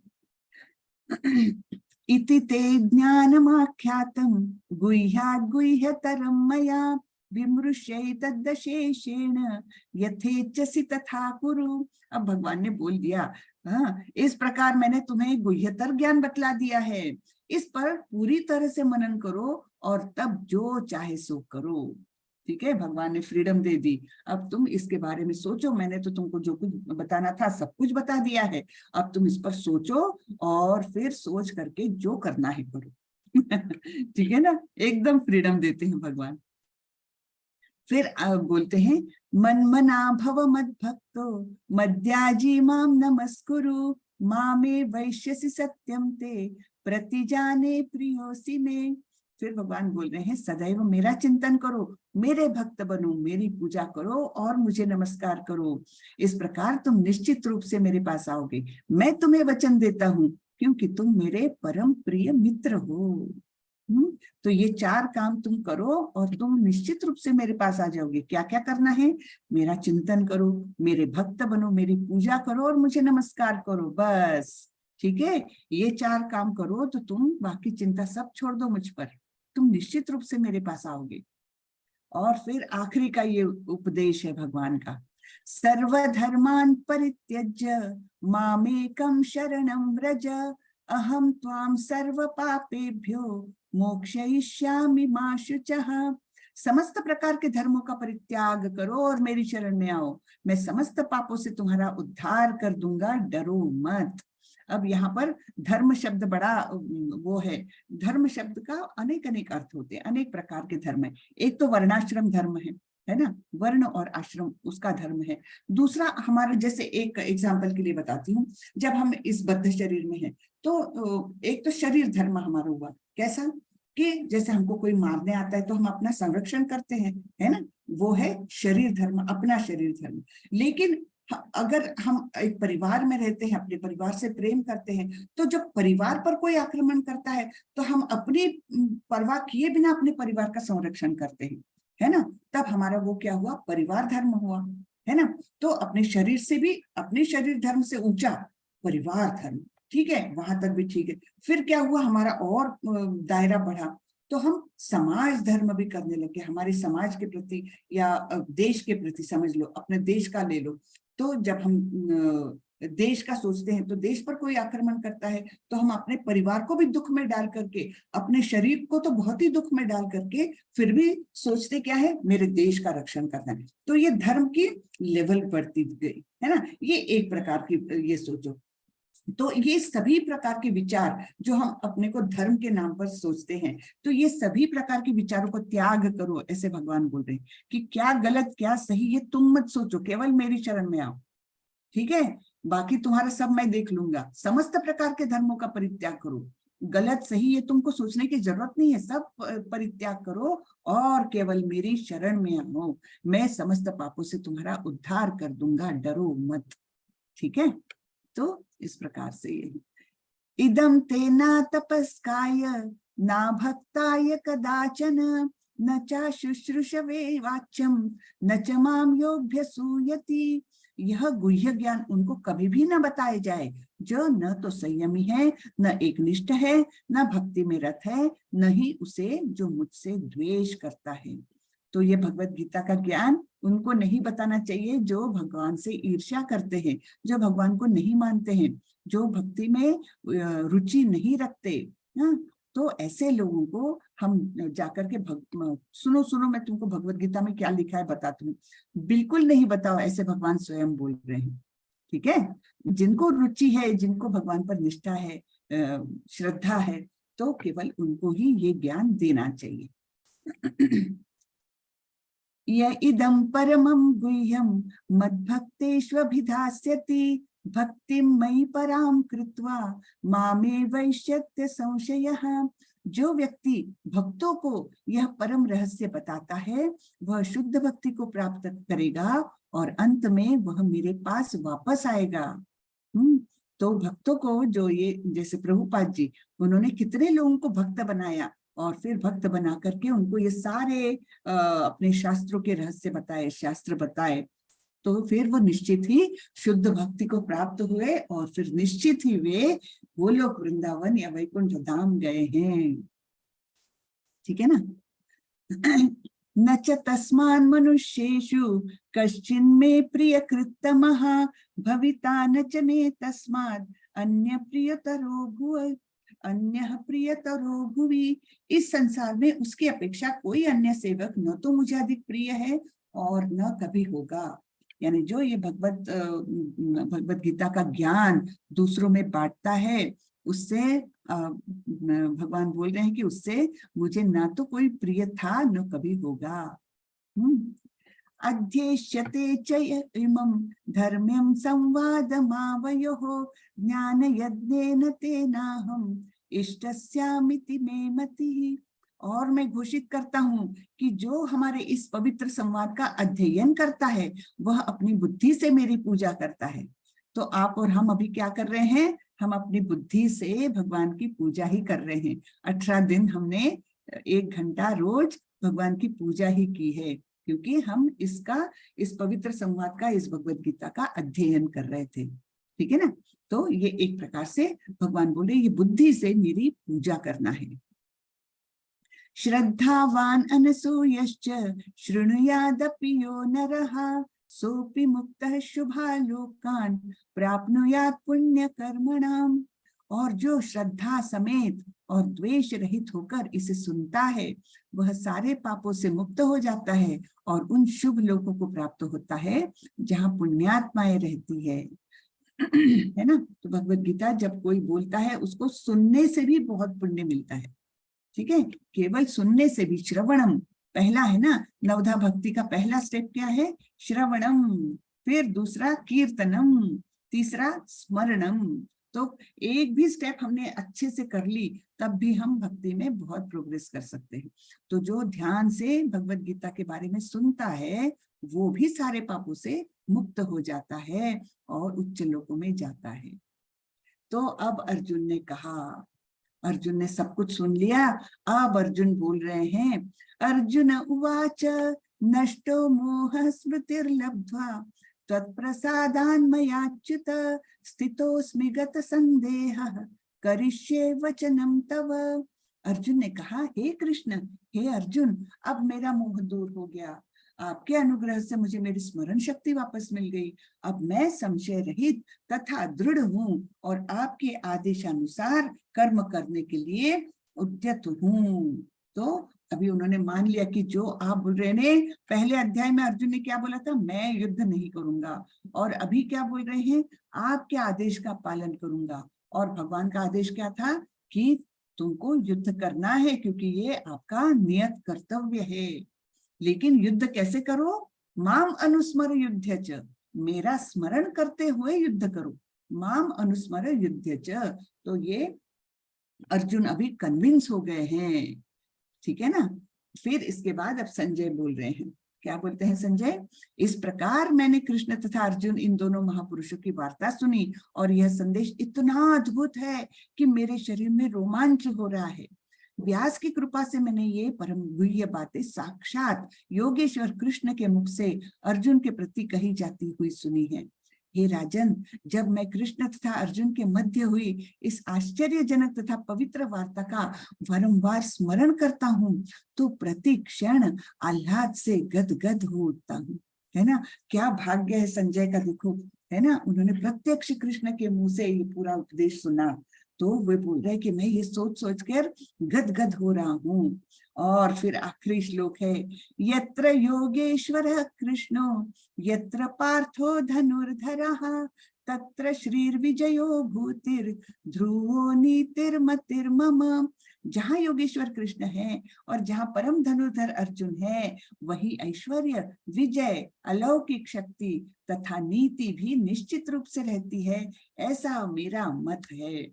देखो, उन्होंने डुप्लिसिटी नहीं की कि नहीं नहीं अभी पता नहीं कौन युद्ध में जीतेगा, ऐसा नहीं बोला संजय ने।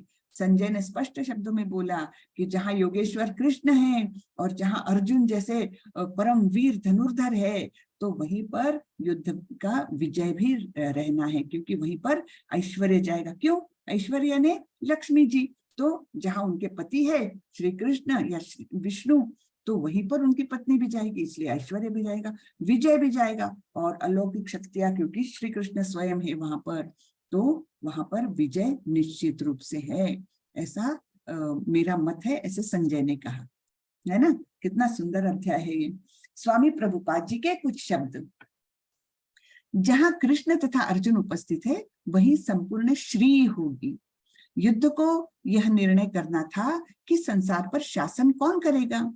संजय ने भविष्यवाणी की कि सत्ता युधिष्ठिर के हाथ में चली जाएगी, क्योंकि वे न केवल पुण्यात्मा तथा पवित्रात्मा थे अपितु वे कठोर नीतिवादी थे। है ना। अपने नीति से कभी वो डिगे नहीं, अपने जो प्रिंसिपल्स होते थे उनसे वे कभी डिगे नहीं, इसलिए उन्होंने जीवन भर कभी असत्य भाषण नहीं किया था। भगवत गीता से हम यह समझ सकते हैं कि ज्ञान तथा ध्यान द्वारा अपनी अनुभूति एक विधि है लेकिन कृष्ण की शरणागति सर्वोच्च सिद्धि है। ठीक है ना। हम कितना भी ज्ञान कर ले, ध्यान कर ले, लेकिन इससे बढ़कर है कृष्ण को शरण जाना और कृष्ण को जब शरण जाएंगे तो ये ज्ञान और ध्यान अपने आप हमारे पास आएंगे। ठीक है, तो वही परमोच्च सिद्धि है कि भगवान को हम एकदम निष्कपट भाव से शरण जाए। ठीक है ना, यह भगवत गीता के उपदेशों का सार है। पूर्ण कृष्ण भावना भावित होकर भक्ति में कृष्ण की शरणागति गुह्यतम उपदेश है, सबसे गुह्यतम। गुह्य, गुह्यतर, गुह्यतम यानी गुह्य यानी गोपनीय, फिर और ज्यादा गोपनीय और सबसे गोपनीय। ऐसा उपदेश क्या है कि कृष्ण भावना भावित होकर कृष्ण की शरण जाओ, बस यही अपना पूर्ण गुह्यतम उपदेश है। यही 18वें अध्याय का सार है। हाँ, क्या है सार? फिर से एक बार रिपीट करती हूँ कि पूर्णतः कृष्ण भावना भावित होकर कृष्ण को शरण जाना, बस ये आखिरी का उपदेश है और ये अल्टीमेट यानी एकदम टॉप मोस्ट उपदेश यही है। यही गीता का सार भी 18वें अध्याय का सार है। भगवत गीता में 5 प्रमुख विषयों की व्याख्या की गई है। भगवान, भौतिक प्रकृति, जीव, शाश्वत काल तथा सभी प्रकार के कर्म। 5 चीजें हैं। भगवान, भौतिक प्रकृति, जीव, शाश्वत काल यानी काल, समय और कर्म, सब कुछ भगवान कृष्ण पर आधारित है। जीव अपने मूल रूप में शुद्ध आत्मा है। हमारा जीव जो है वो हम तो शुद्ध है आत्मा स्वरूप, वह परमात्मा का एक परमाणु मात्र है। चूंकि सारे जीव कृष्ण की तटस्था शक्ति है, अतएव उनका संसर्ग भौतिक शक्ति से यानी अपरा शक्ति या आध्यात्मिक शक्ति से होता है। हम कैसे हैं? हम मार्जिन में, मार्जिनल एनर्जी से बने हैं। क्यों? क्योंकि हमारे अंदर आध्यात्मिक शक्ति है और बाहर भौतिक शक्ति है। तो हम कहाँ हुए? बीच में हुए। तो हम आइदर वे इधर भी जा सकते हैं, उधर भी जा सकते हैं, है ना। हम बॉर्डर लाइन पर है, तो हम कोशिश करके आध्यात्मिक जगत में भी जा सकते हैं जो पराशक्ति है, अंतरंगा शक्ति है भगवान की, या फिर अपना पतन करके हम भौतिक जगत में ही अटके रहकर अपना पतन कर सकते हैं। तो चॉइसेस अवर्स, हम बॉर्डर लाइन पर है। हाँ, ठीक है, तटस्था शक्ति यानी बॉर्डर लाइन पर है हम, या तो हम आध्यात्मिक जगत में भी जा सकते हैं या तो भौतिक जगत में। चॉइसेस अवर्स, है ना। दूसरे शब्दों में जीव भगवान की पराशक्ति है, अतएव उसमें किंचित स्वतंत्रता के सदुपयोग से ही वह कृष्ण के प्रत्यक्ष आदेशों के अंतर्गत आता है और अपनी सामान्य दशा को प्राप्त होता है। ठीक है, ये समझा ना। जीव भगवान की पराशक्ति है यानी उच्च शक्ति है। हाँ? एक तो अपराशक्ति है जो भौतिक जगत की है और पराशक्ति जो आध्यात्मिक शक्ति है। तो हम तो जीव सारे जो है वो भगवान के उच्च शक्ति के हैं, आध्यात्मिक शक्ति से बने हैं, लेकिन हम भौतिक जगत में आते हैं और फिर भी अगर हम उसका सदुपयोग करें, अपने अस्तित्व का सदुपयोग करें और अपना जीवन लक्ष्य ठीक चुने, तब फिर क्या हो सकता है कि हम प्रत्यक्ष कृष्ण के आदेशों का पालन करके हम अपनी सामान्य स्थिति, हमारी सामान्य स्थिति है सच्चिद आनंद स्वरूप, ये हमारी सामान्य स्थिति है और हम भगवान के अंश है और हमारा स्थान वैकुंठ में या गोलोक वृंदावन में है। उस सामान्य स्थिति को हम पा सकते हैं। ठीक है, तो इस प्रकार हम समरी देखते हैं।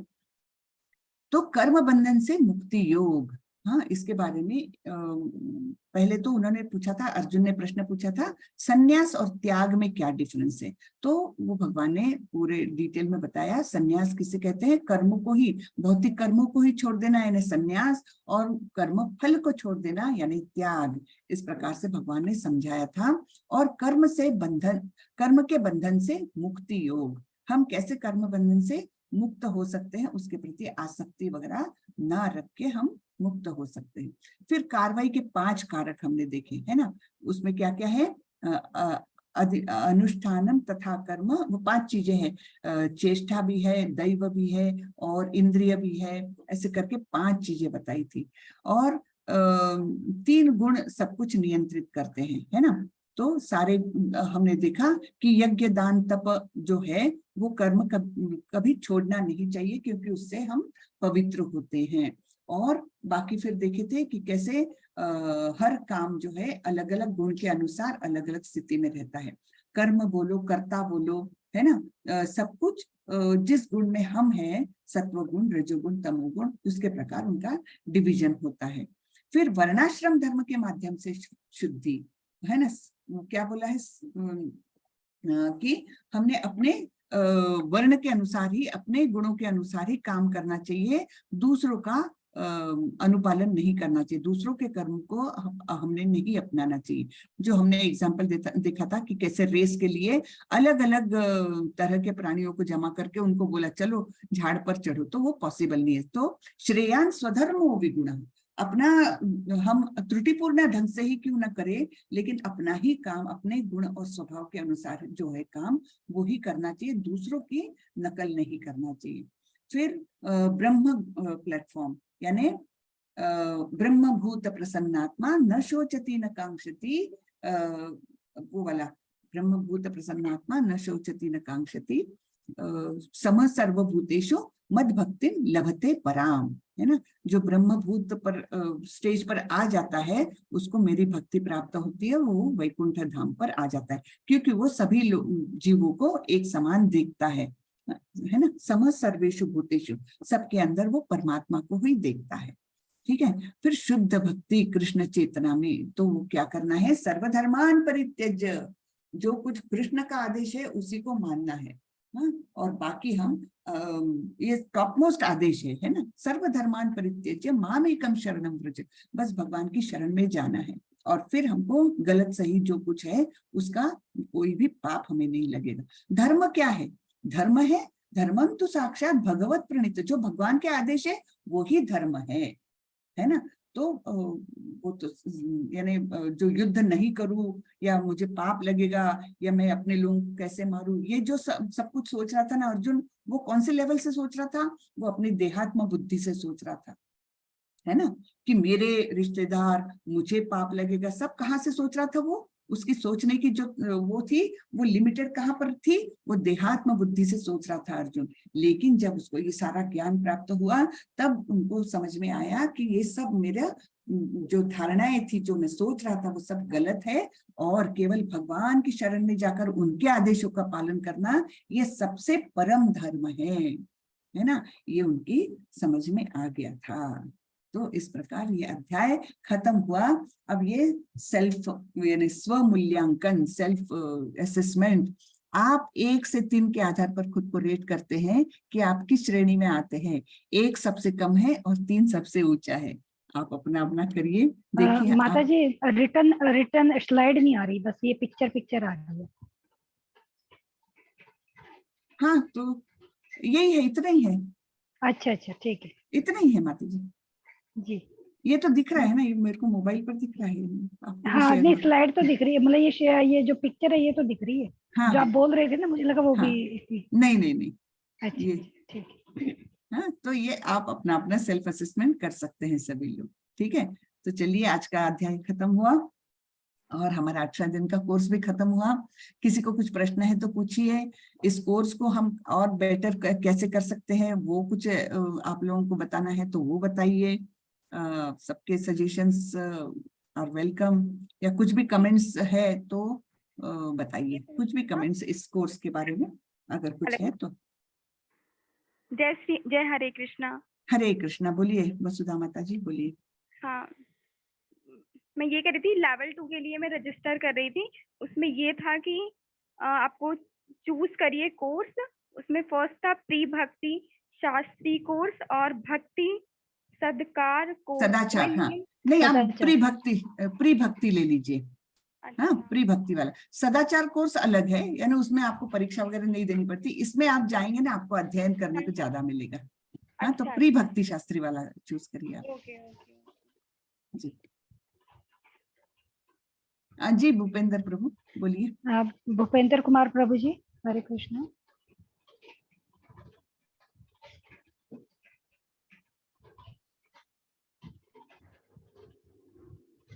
वसुधा माता जी, आपको कोई और प्रश्न है? नहीं, ठीक है माता। भूपेंद्र कुमार प्रभु जी, हरे कृष्णा। हरे कृष्णा माता जी। हरे कृष्णा, हाँ जी बोलिए। माता जी, मेरा प्रश्न ये था, जैसे जो श्री अर्जुन जी ने कहा कि मैं अब आपसे ये सब सुनकर मतलब क्लियर हो गया है मुझे चीज़ें, फिर भी जब युद्ध हुआ था तो उन्होंने ऐसा, भगवान श्री कृष्ण का कहना था कि उन्होंने ऐसे बाण नहीं चलाए जो भीष्म पितामह के शरीर को भेद सके, और इसीलिए कृष्ण जी ने उनको मारने के लिए शस्त्र उठा लिए थे। तो मैं ये जानना चाह रहा हूँ कि खुद भगवान से सुनने के बाद, मतलब साक्षात प्रभु से सुनने के बाद इतना ज्ञान सामने से 1 to 1, फिर भी इंसान अगर कंफ्यूज रह सकता है तो मतलब अब तो कलयुग चल रहा है और ऊपर से भगवान भी नहीं है। मतलब मैं आप समझ रहे हो, और मतलब हम इस चीज को कैसे ओवरकम करें? हाँ, देखिए, ये तो मतलब एक तो भीष्म पितामह स्वयं बहुत महान योद्धा थे, हाँ, और दूसरे तो इनके दादाजी तो थे, प्रिय दादाजी थे, है ना। तो जब युद्ध हो रहा था तो एक तो पहले आक्रमण भीष्म पिता बहुत जोरदार किए, इतना जोरदार आक्रमण किए कि इनका तो रथ टूट गया, इनके हाथ का गांडीव धनुष्य है वो टूट गया, केवल मरने से बचे क्योंकि कृष्ण भगवान वो रथ को हिला रहे थे। जैसे ही बाण आता था तो अलग अलग डायरेक्शन में उसको ये करते थे, तो बाण से बचा रहे थे केवल अर्जुन को। ये पहले स्थिति हुई, और जब उनका रथ भी टूट गया, अर्जुन यानी उनके सामने कमजोर पड़ गए थे, उनकी शक्ति इतनी थी नहीं कि भीष्म पितामह के सामने युद्ध करे। भीष्म पितामह बहुत ही ज्यादा महान योद्धा थे। तब फिर यानी ऐसा कृष्ण को गुस्सा आया कि अच्छा तुम तो मतलब भीष्म पितामह मान ही नहीं रहे, तब उन्होंने वो चक्र उठाया, यानी व्हील उठाया उस रथ का और मारने दौड़े। और फिर अर्जुन ने उनको पकड़ के उनको बोला कि नहीं, अब मैं ये नहीं करूंगा। और फिर वो शिखंडी को सामने लाकर और फिर उन्होंने बहुत सारे बाण मार के उनको बाणशैया पर लिटाया, है ना। तो ऐसा है कि जो सत्य युग था या त्रेता युग था, जब राम भगवान थे, तब सब लोग एक लॉयल इसमें काम करते थे, इवन शत्रु रहे मित्र रहे, लेकिन एक उनका जो रूल्स थे उसको फॉलो करते थे। लेकिन यहाँ पर किसी ने कोई रूल नहीं फॉलो किया। जैसे दुर्योधन ने चीर हरण करने को देखा और इन्होंने उसको सपोर्ट किया, कर्ण ने, है ना, या भीष्म पितामह कुछ बोले नहीं। तो ये जब अधर्म की बातें हो ही रही है, उसको रिप्लाई भी अधर्म थोड़ा सा हो जाए लौकिक दृष्टि से। भगवान जो करते हैं वो अधर्म हो नहीं सकता, जो भगवान है बोलते हैं करते हैं वो ही धर्म है। लेकिन एक बात बता रही अपने सामान्य बुद्धि को ये करने के लिए, तो जो वातावरण है द्वापर युग का, जो वातावरण है उसी के अनुसार भगवान ने ये किया कि शिखंडी को सामने बिठाया और फिर उसके पीछे से अर्जुन ने बाण मारे, जब भीष्म पितामह ने उनको वो नहीं किया, मतलब प्रत्युत्तर नहीं दिया, है ना। तो जो आपका कहना है कि उन्होंने भगवान की बात नहीं मानी, नहीं, उनकी शक्ति ही कम पड़ गई थी भीष्म पितामह के सामने, क्योंकि भीष्म पितामह बहुत क्रोधित होकर, क्योंकि उनका अपमान दुर्योधन ने किया था, तो बहुत क्रोधित होकर इस प्रकार के बाण चला रहे थे कि उनके सामने अर्जुन कमजोर पड़ रहे थे। और कृष्ण को एक्चुअली वो अपना रथ का ऐसे अनस्टेबल करके उनको बचाते रहना पड़ा। तो ऐसा नहीं कि उनकी बात नहीं मानी, लेकिन कमजोरी पड़ गए थे। और फिर जब दूसरी बार उन्होंने इस प्रकार से युद्ध किया कि थोड़ा मतलब शिखंडी को सामने रख करके बाण चलाए, तब फिर वो हो गए भीष्म पितामह, है ना।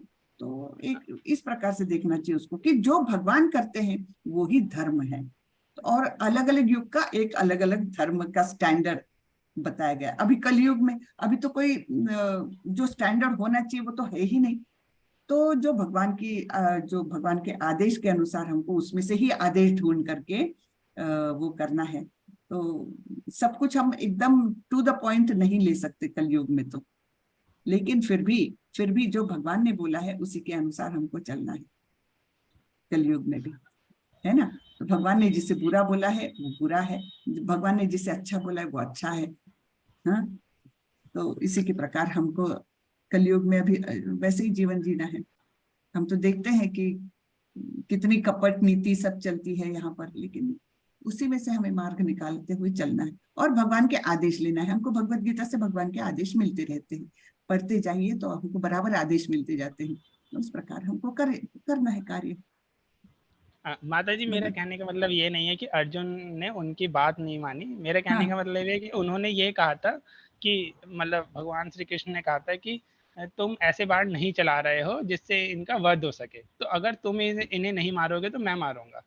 है ना। तो अच्छा। मतलब मैं बस ये जानना चाह रहा था कि हाँ। भगवान से पहले दिन ही, युद्ध के पहले दिन इतना ज्ञान लेने के बाद भी अगर नहीं, ये तो मैंने संशय, पढ़ा नहीं, लेकिन आप जो बोल रहे हो ना वो मैंने नहीं कहीं पढ़ा, वो मैंने नहीं अच्छा पढ़ा, तो मुझे पता नहीं है। लेकिन मैंने ये पढ़ा है कि हाँ,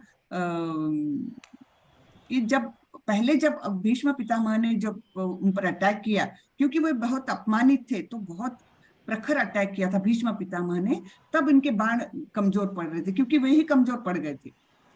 ऐसा था वो, ठीक। तो मुझे और तो नहीं इसीलिए मालूम। भगवान श्री कृष्ण ने वो व्हील उठा लिया था। हाँ, तब फिर हाँ, क्रुद्ध होकर, और इन्होंने प्रण भी लिया था, भीष्म हाँ, पितामह प्रण ने भी भी, लिया ना, कि प्रण मैं लिया, हाँ तुमसे, जी, हाँ, मैं उठवा तुमसे के युद्ध रहूंगा। उठवा के रहूंगा। तो उनका भी प्रण, क्योंकि वे भी भक्त थे, महान हाँ भक्त जी, हाँ थे, जी, तो उनका हाँ भी जी, एक हठ पूर्ण करने के लिए ऐसे, तो वो भक्तों की इच्छाएं पूर्ण करते हुए वे मार्ग निकालते हैं, है ना। ओके, तो सामने ठीक है वाले भी माता जी। भक्त ही थे, तो उनकी भी इच्छा पूरी करनी थी इस प्रकार से।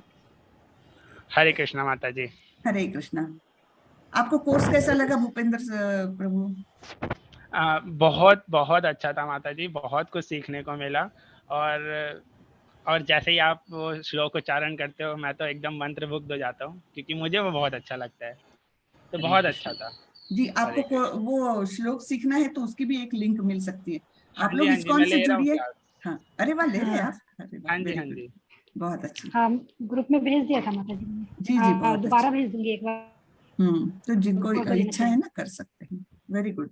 चलिए, धन्यवाद। मेरा धन्यवाद हरे भूपेंद्र कृष्णा क्वेश्चन, प्रभु, माता आप जी। मेरा लोग ये क्वेश्चन ये है, रोज अटेंड किए, बहुत अच्छा लगा, धन्यवाद। हाँ, धन्यवाद आपका माता जी। हरे कृष्णा, आपकी सहायता से हम, आपके माध्यम से हम भगवत गीता का ज्ञान ले पाए, जी उसके लिए जी, धन्यवाद। हरे कृष्णा।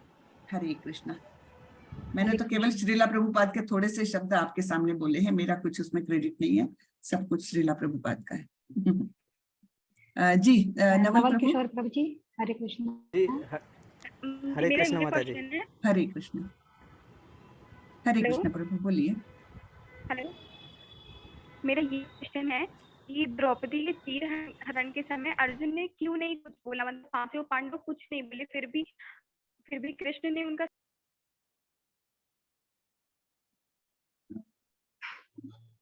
उस समय माता जी अधूरा सा आपकी आवाज समय। नहीं आ रही है। हाँ, चलिए नवल प्रभु का लेते हैं। जी, हरे कृष्णा माता जी। हरे कृष्णा। माता जी, एक क्वेश्चन था कि जो 13वें या 14वें श्लोक में ऐसा था कि 5 चीज़ बताया गया था कि अधिष्ठानम तथा कर्म कर्ता। है। हाँ जी, हाँ, हाँ, हाँ हाँ। जी, हाँ जी, हाँ वही तो हाँ वही। हाँ उसमें जो हाँ। अधिष्ठाता जो है, मतलब वो कौन है? मतलब अधिष्ठान, अधिष्ठान यानी प्लेस, प्लेस ऑफ वर्क, अधिष्ठान। शरीर, शरीर को। अधिष्ठानम तथा कर्ता, कर्णम च पृथक विदा। देखिए, मैं आपको बताती हूँ। एक बार उस स्लाइड पे थोड़ा सा एक बार जाइएगा, वो जो 14वें श्लोक में था या 13वें श्लोक में था, उसमें एक बार।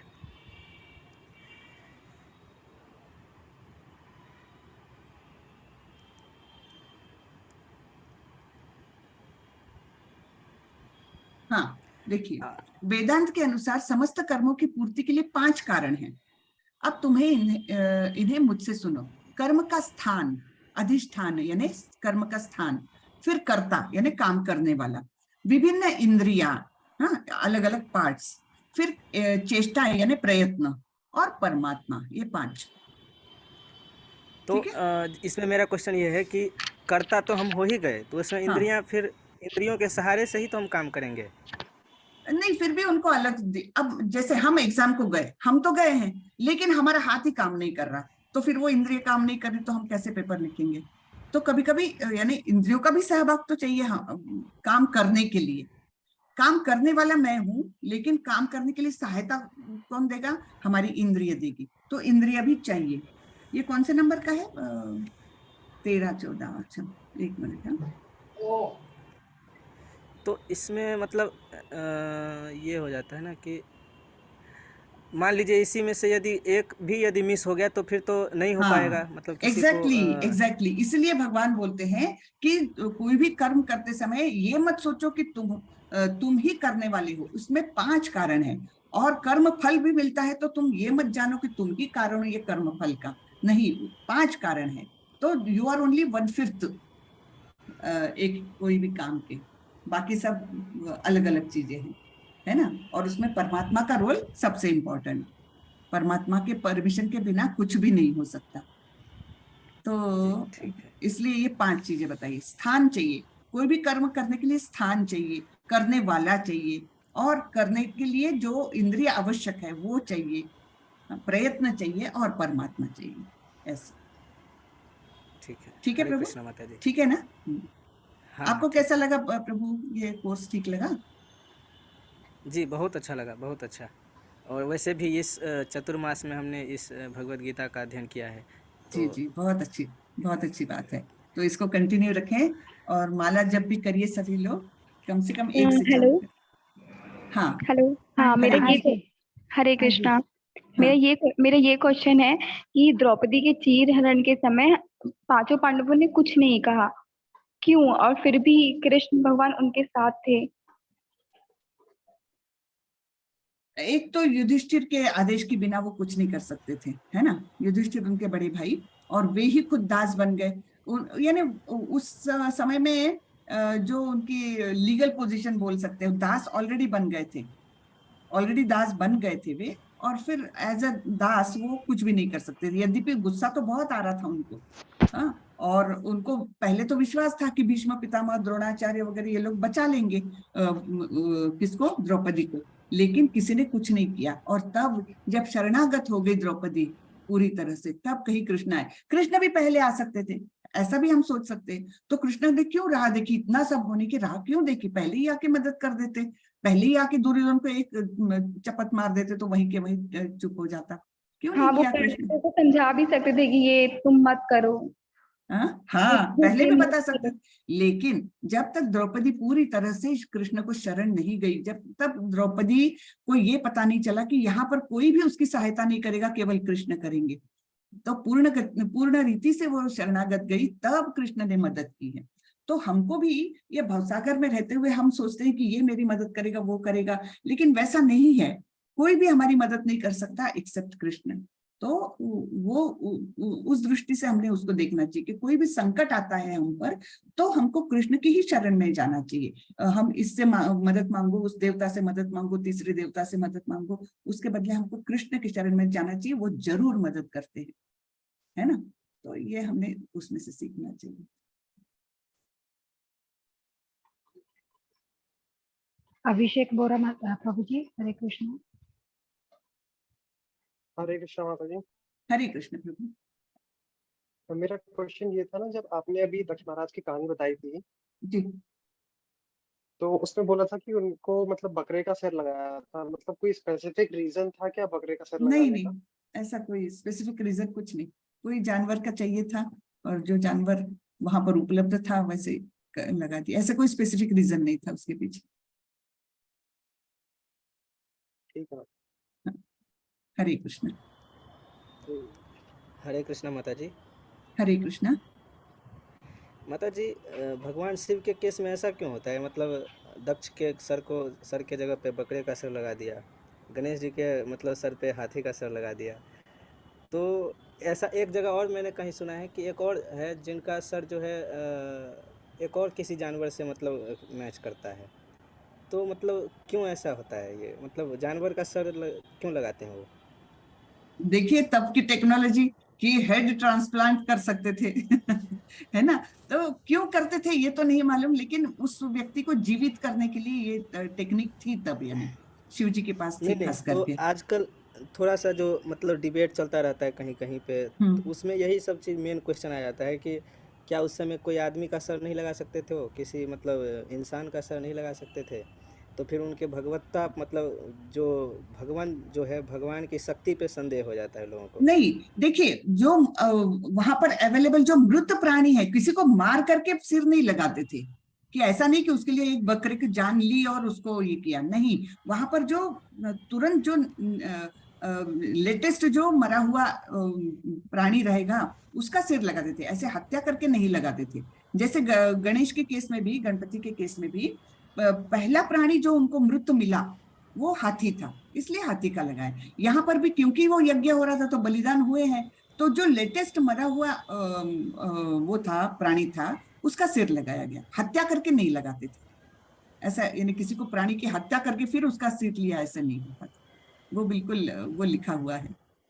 हाँ, तो जो अर्लीस्ट मरा हुआ जो रहेगा प्राणी, उसका सिर लगाते थे, ऐसा। हाँ, वैसे भी मतलब इसमें मतलब ये कहा गया है ना, भगवान कहते हैं स्वयं ही कि जन्म कर्म च में दिव्यमेवं।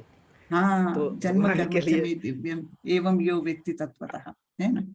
तो जो भगवान की कथा है वो तो जो दिव्य अद्भुत तो मतलब रहेगी। ये है। हम्म। बिल्कुल। तो अब इसमें एक बात मतलब सोचिए आप, लोग बोलते हैं यहाँ, अभी साइंस क्या बोलता है, हमारा ब्रेन इधर है। हाँ, तो हमको अगर ये निकल जाएगा तो हमारा ब्रेन खत्म हो जाएगा, तो हमको मेमोरी नहीं रहेगी। लेकिन हमने दोनों केस में देखा है, अपने दक्ष प्रजापति के केस में भी देखा है, उनको मेमोरी पूरी रही। तो साइंस यानी जो हाँ, मेमोरी, फिर कहा मेमोरी का स्थान क्या हुआ, फिर हृदय में हुआ, है ना। उनको पूरी मेमोरी रही, ऐसा नहीं कि बकरी की मेमोरी आ गई उनको जबकि ब्रेन तो पूरा चला गया। तो ऐसे कुछ शास्त्रों में अपना जो है वो साइंस से बिल्कुल एग्री नहीं करता है ना। ठीक है। हरे कृष्णा हाँ, माता जी। हरे बहुत बहुत कृष्ण। धन्यवाद आपका। 18 दिन में जो है ये मतलब बहुत मुश्किल काम था। ये 700 श्लोक में से आपने उसी श्लोक को इसमें जो है मतलब हाँ, ये ये दिया तो स्थान दिया। नाम निष्ठादास प्रभु जी का सब किया हुआ है हम लोग तो है ना। तो इतना अच्छा जो पीपीटी वगैरह जो भी बना है, तो नामनिष्ठा दास प्रभु जी ने ये पूरा कोर्स ये किया है। और शुरू में तो केवल लेवल 1 का था, अभी तो लेवल 5 तक का हो गया है, और उसके भी आगे जा रहे हैं। तो बहुत उनके मतलब एम्बिशियस प्लान्स है, और बहुत अच्छा करते हैं, बहुत ही अच्छा करते हैं। अच्छा, मैं आप सबको बताना चाह रही हूँ, मैंगलोर में इस्कॉन का बहुत सुंदर टेम्पल बन रहा है। तो आप लोगों को मतलब इस पर कुछ डिटेल्स आए होंगे, आप डालने को बोलती हूँ। आपकी जो भी इच्छा है, मंदिर का कार्य है, बहुत पवित्र कार्य है, और पुरुषोत्तम मास चल रहा है। तो आप लोगों की जो इच्छा बने, जो शक्ति हो, उसके अनुसार अगर कुछ करना चाहे तो मंदिर के लिए करिए जरूर से, क्योंकि मंदिर के जैसा पवित्र दान कहीं नहीं हो सकता। ठीक है। तो बहुत सुंदर मंदिर बन रहा है हम लोगों का इस्कॉन बेंगलुरु में, जो ये कोर्स चलाते हैं नामनिष्ठा दास प्रभु जी। तो वो मंदिर बना रहे हैं, और बहुत सुंदर। और वहां पर मतलब ऐसे ये तो ऑनलाइन कोर्सेस है, वैसे ऑफलाइन कोर्सेस की भी व्यवस्था होने वाली है। तो आप लोग जाकर के 1 महीना 1.5 महीना वहां रह करके भी आगे भी पढ़ सकते हैं। तो बहुत सुंदर फैसिलिटीज निर्माण हो रही है, उसके लिए अगर मदद करना चाहें तो कर सकते हैं आप लोग। ठीक है। ठीक उसके है। लिए हरे लिंक कृष्णा माता जी। लिंक दी जाएगी, उसके लिए आप लोग ऑनलाइन पेमेंट भी कर सकते हैं। चलिए, और किसी को कुछ? चलिए माता जी, हो गया है लगता है जी माता सब। जी, चैट बॉक्स में भी नहीं है कोई क्वेश्चन। जी, मुझे भी नहीं है, मैं देख लेती हूँ। जी आपके साथ। नहीं है। जी माता जी। अरे नहीं, इसको लिखा क्या, किसी ने नहीं माता लिखा जी। है। एक मिनट, कुछ लिखा है, एक मिनट, बहुत लंबा लंबा लिखा है। हरे कृष्ण माता जी, जब भगवान कृष्ण ने युधिष्ठिर को कहा था ना, द्रोणाचार्य को मारने के लिए, हाँ, पहले अश्वत्थामा को मारना पड़ेगा, पर सबको पता है कि अश्वत्थामा को मारना थोड़ा मुश्किल है, इसलिए भीम ने अश्वत्थामा नाम लेकर एक हाथी को मार डाला। तो यहाँ पर वही होता, धर्मम तो साक्षात भगवत प्रणीत, है ना। तो ये एक्चुअली युधिष्ठिर ने क्या करना चाहिए था, पहला धर्म क्या है, भगवान का आदेश मानना। जब भगवान कृष्ण ने बोला कि तुम बोल दो द्रोणाचार्य को अश्वत्थामा मारा गया, तो वैसा के वैसा बोलना उनका धर्म बनता था। हाँ, तो इसलिए जो धर्म, ये स्पष्ट कर लेना चाहिए कि धर्म क्या है, अल्टीमेट धर्म क्या है। अब मैंने छोटे मोटे धर्म तो बता दिए, वर्णाश्रम धर्म है, एक हमारा शरीर धर्म है, एक कुटुंब धर्म है, एक समाज धर्म है, अनेक प्रकार के धर्म हम बोल सकते हैं। लेकिन सर्वश्रेष्ठ धर्म क्या है, जो भगवान का आदेश है वो। तो भगवान ने स्वयं उनको जब बताया कि अश्वत्थामा मारा गया, ऐसा बोल दो द्रोणाचार्य को, तो वैसा बोल देना चाहिए था, उनका काम था वो। ठीक है। वो भगवान का आदेश, भगवान के आदेश के ऊपर कुछ भी नहीं, बाकी ऑल रूल्स एंड रेगुलेशंस वो उनके सेकेंडरी हो जाते हैं। भगवान का आदेश टॉप मोस्ट लेवल का है। सर्वधर्मान परित्यज्य मामेकम शरणम व्रज, वो उनका आदेश ये सर्वोपरि मानना चाहिए। भगवान ने इस दुनिया को बनाया, इस दुनिया को चला रहे हैं, इस दुनिया का विनाश करने वाले वो है, तो उनके शब्दों के ऊपर और कुछ हो ही नहीं सकता। है ना, उनके ऊपर कुछ हो ही नहीं सकता। तो वो हमने साक्षात प्रमाण मानकर उसी पर चलना हमारा काम बनता है, उसमें कोई अधर्म नहीं। अगर उसमें ऐसा नहीं सोचना चाहिए कि युधिष्ठिर ने झूठ बोला, नहीं, या युधिष्ठिर ने पाप किया, बिल्कुल नहीं। भगवान ने बोला, उस आदेश का पालन किया, जबकि उन्होंने पूरे तरीके से नहीं किया। नरोवा कुंजरोवा बोल ही दिया था, है ना, लेकिन वो पालन करना वो परम धर्म हो गया, भगवान के आदेशों का पालन। तो ये एक स्पष्ट एकदम ब्लैक एंड व्हाइट में ये है कि धर्म क्या है। धर्म यानी भगवान का आदेश।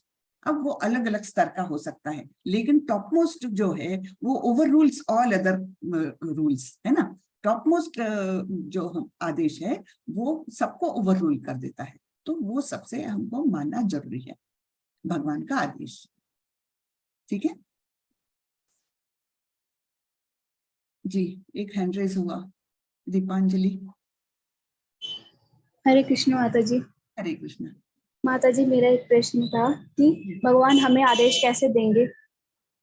अभी तो हमको पर्सनली आके आदेश नहीं देंगे, लेकिन अभी भगवत गीता हम पढ़ेंगे तो उसमें हमको जगह जगह पर अपने लिए आदेश मिलेंगे।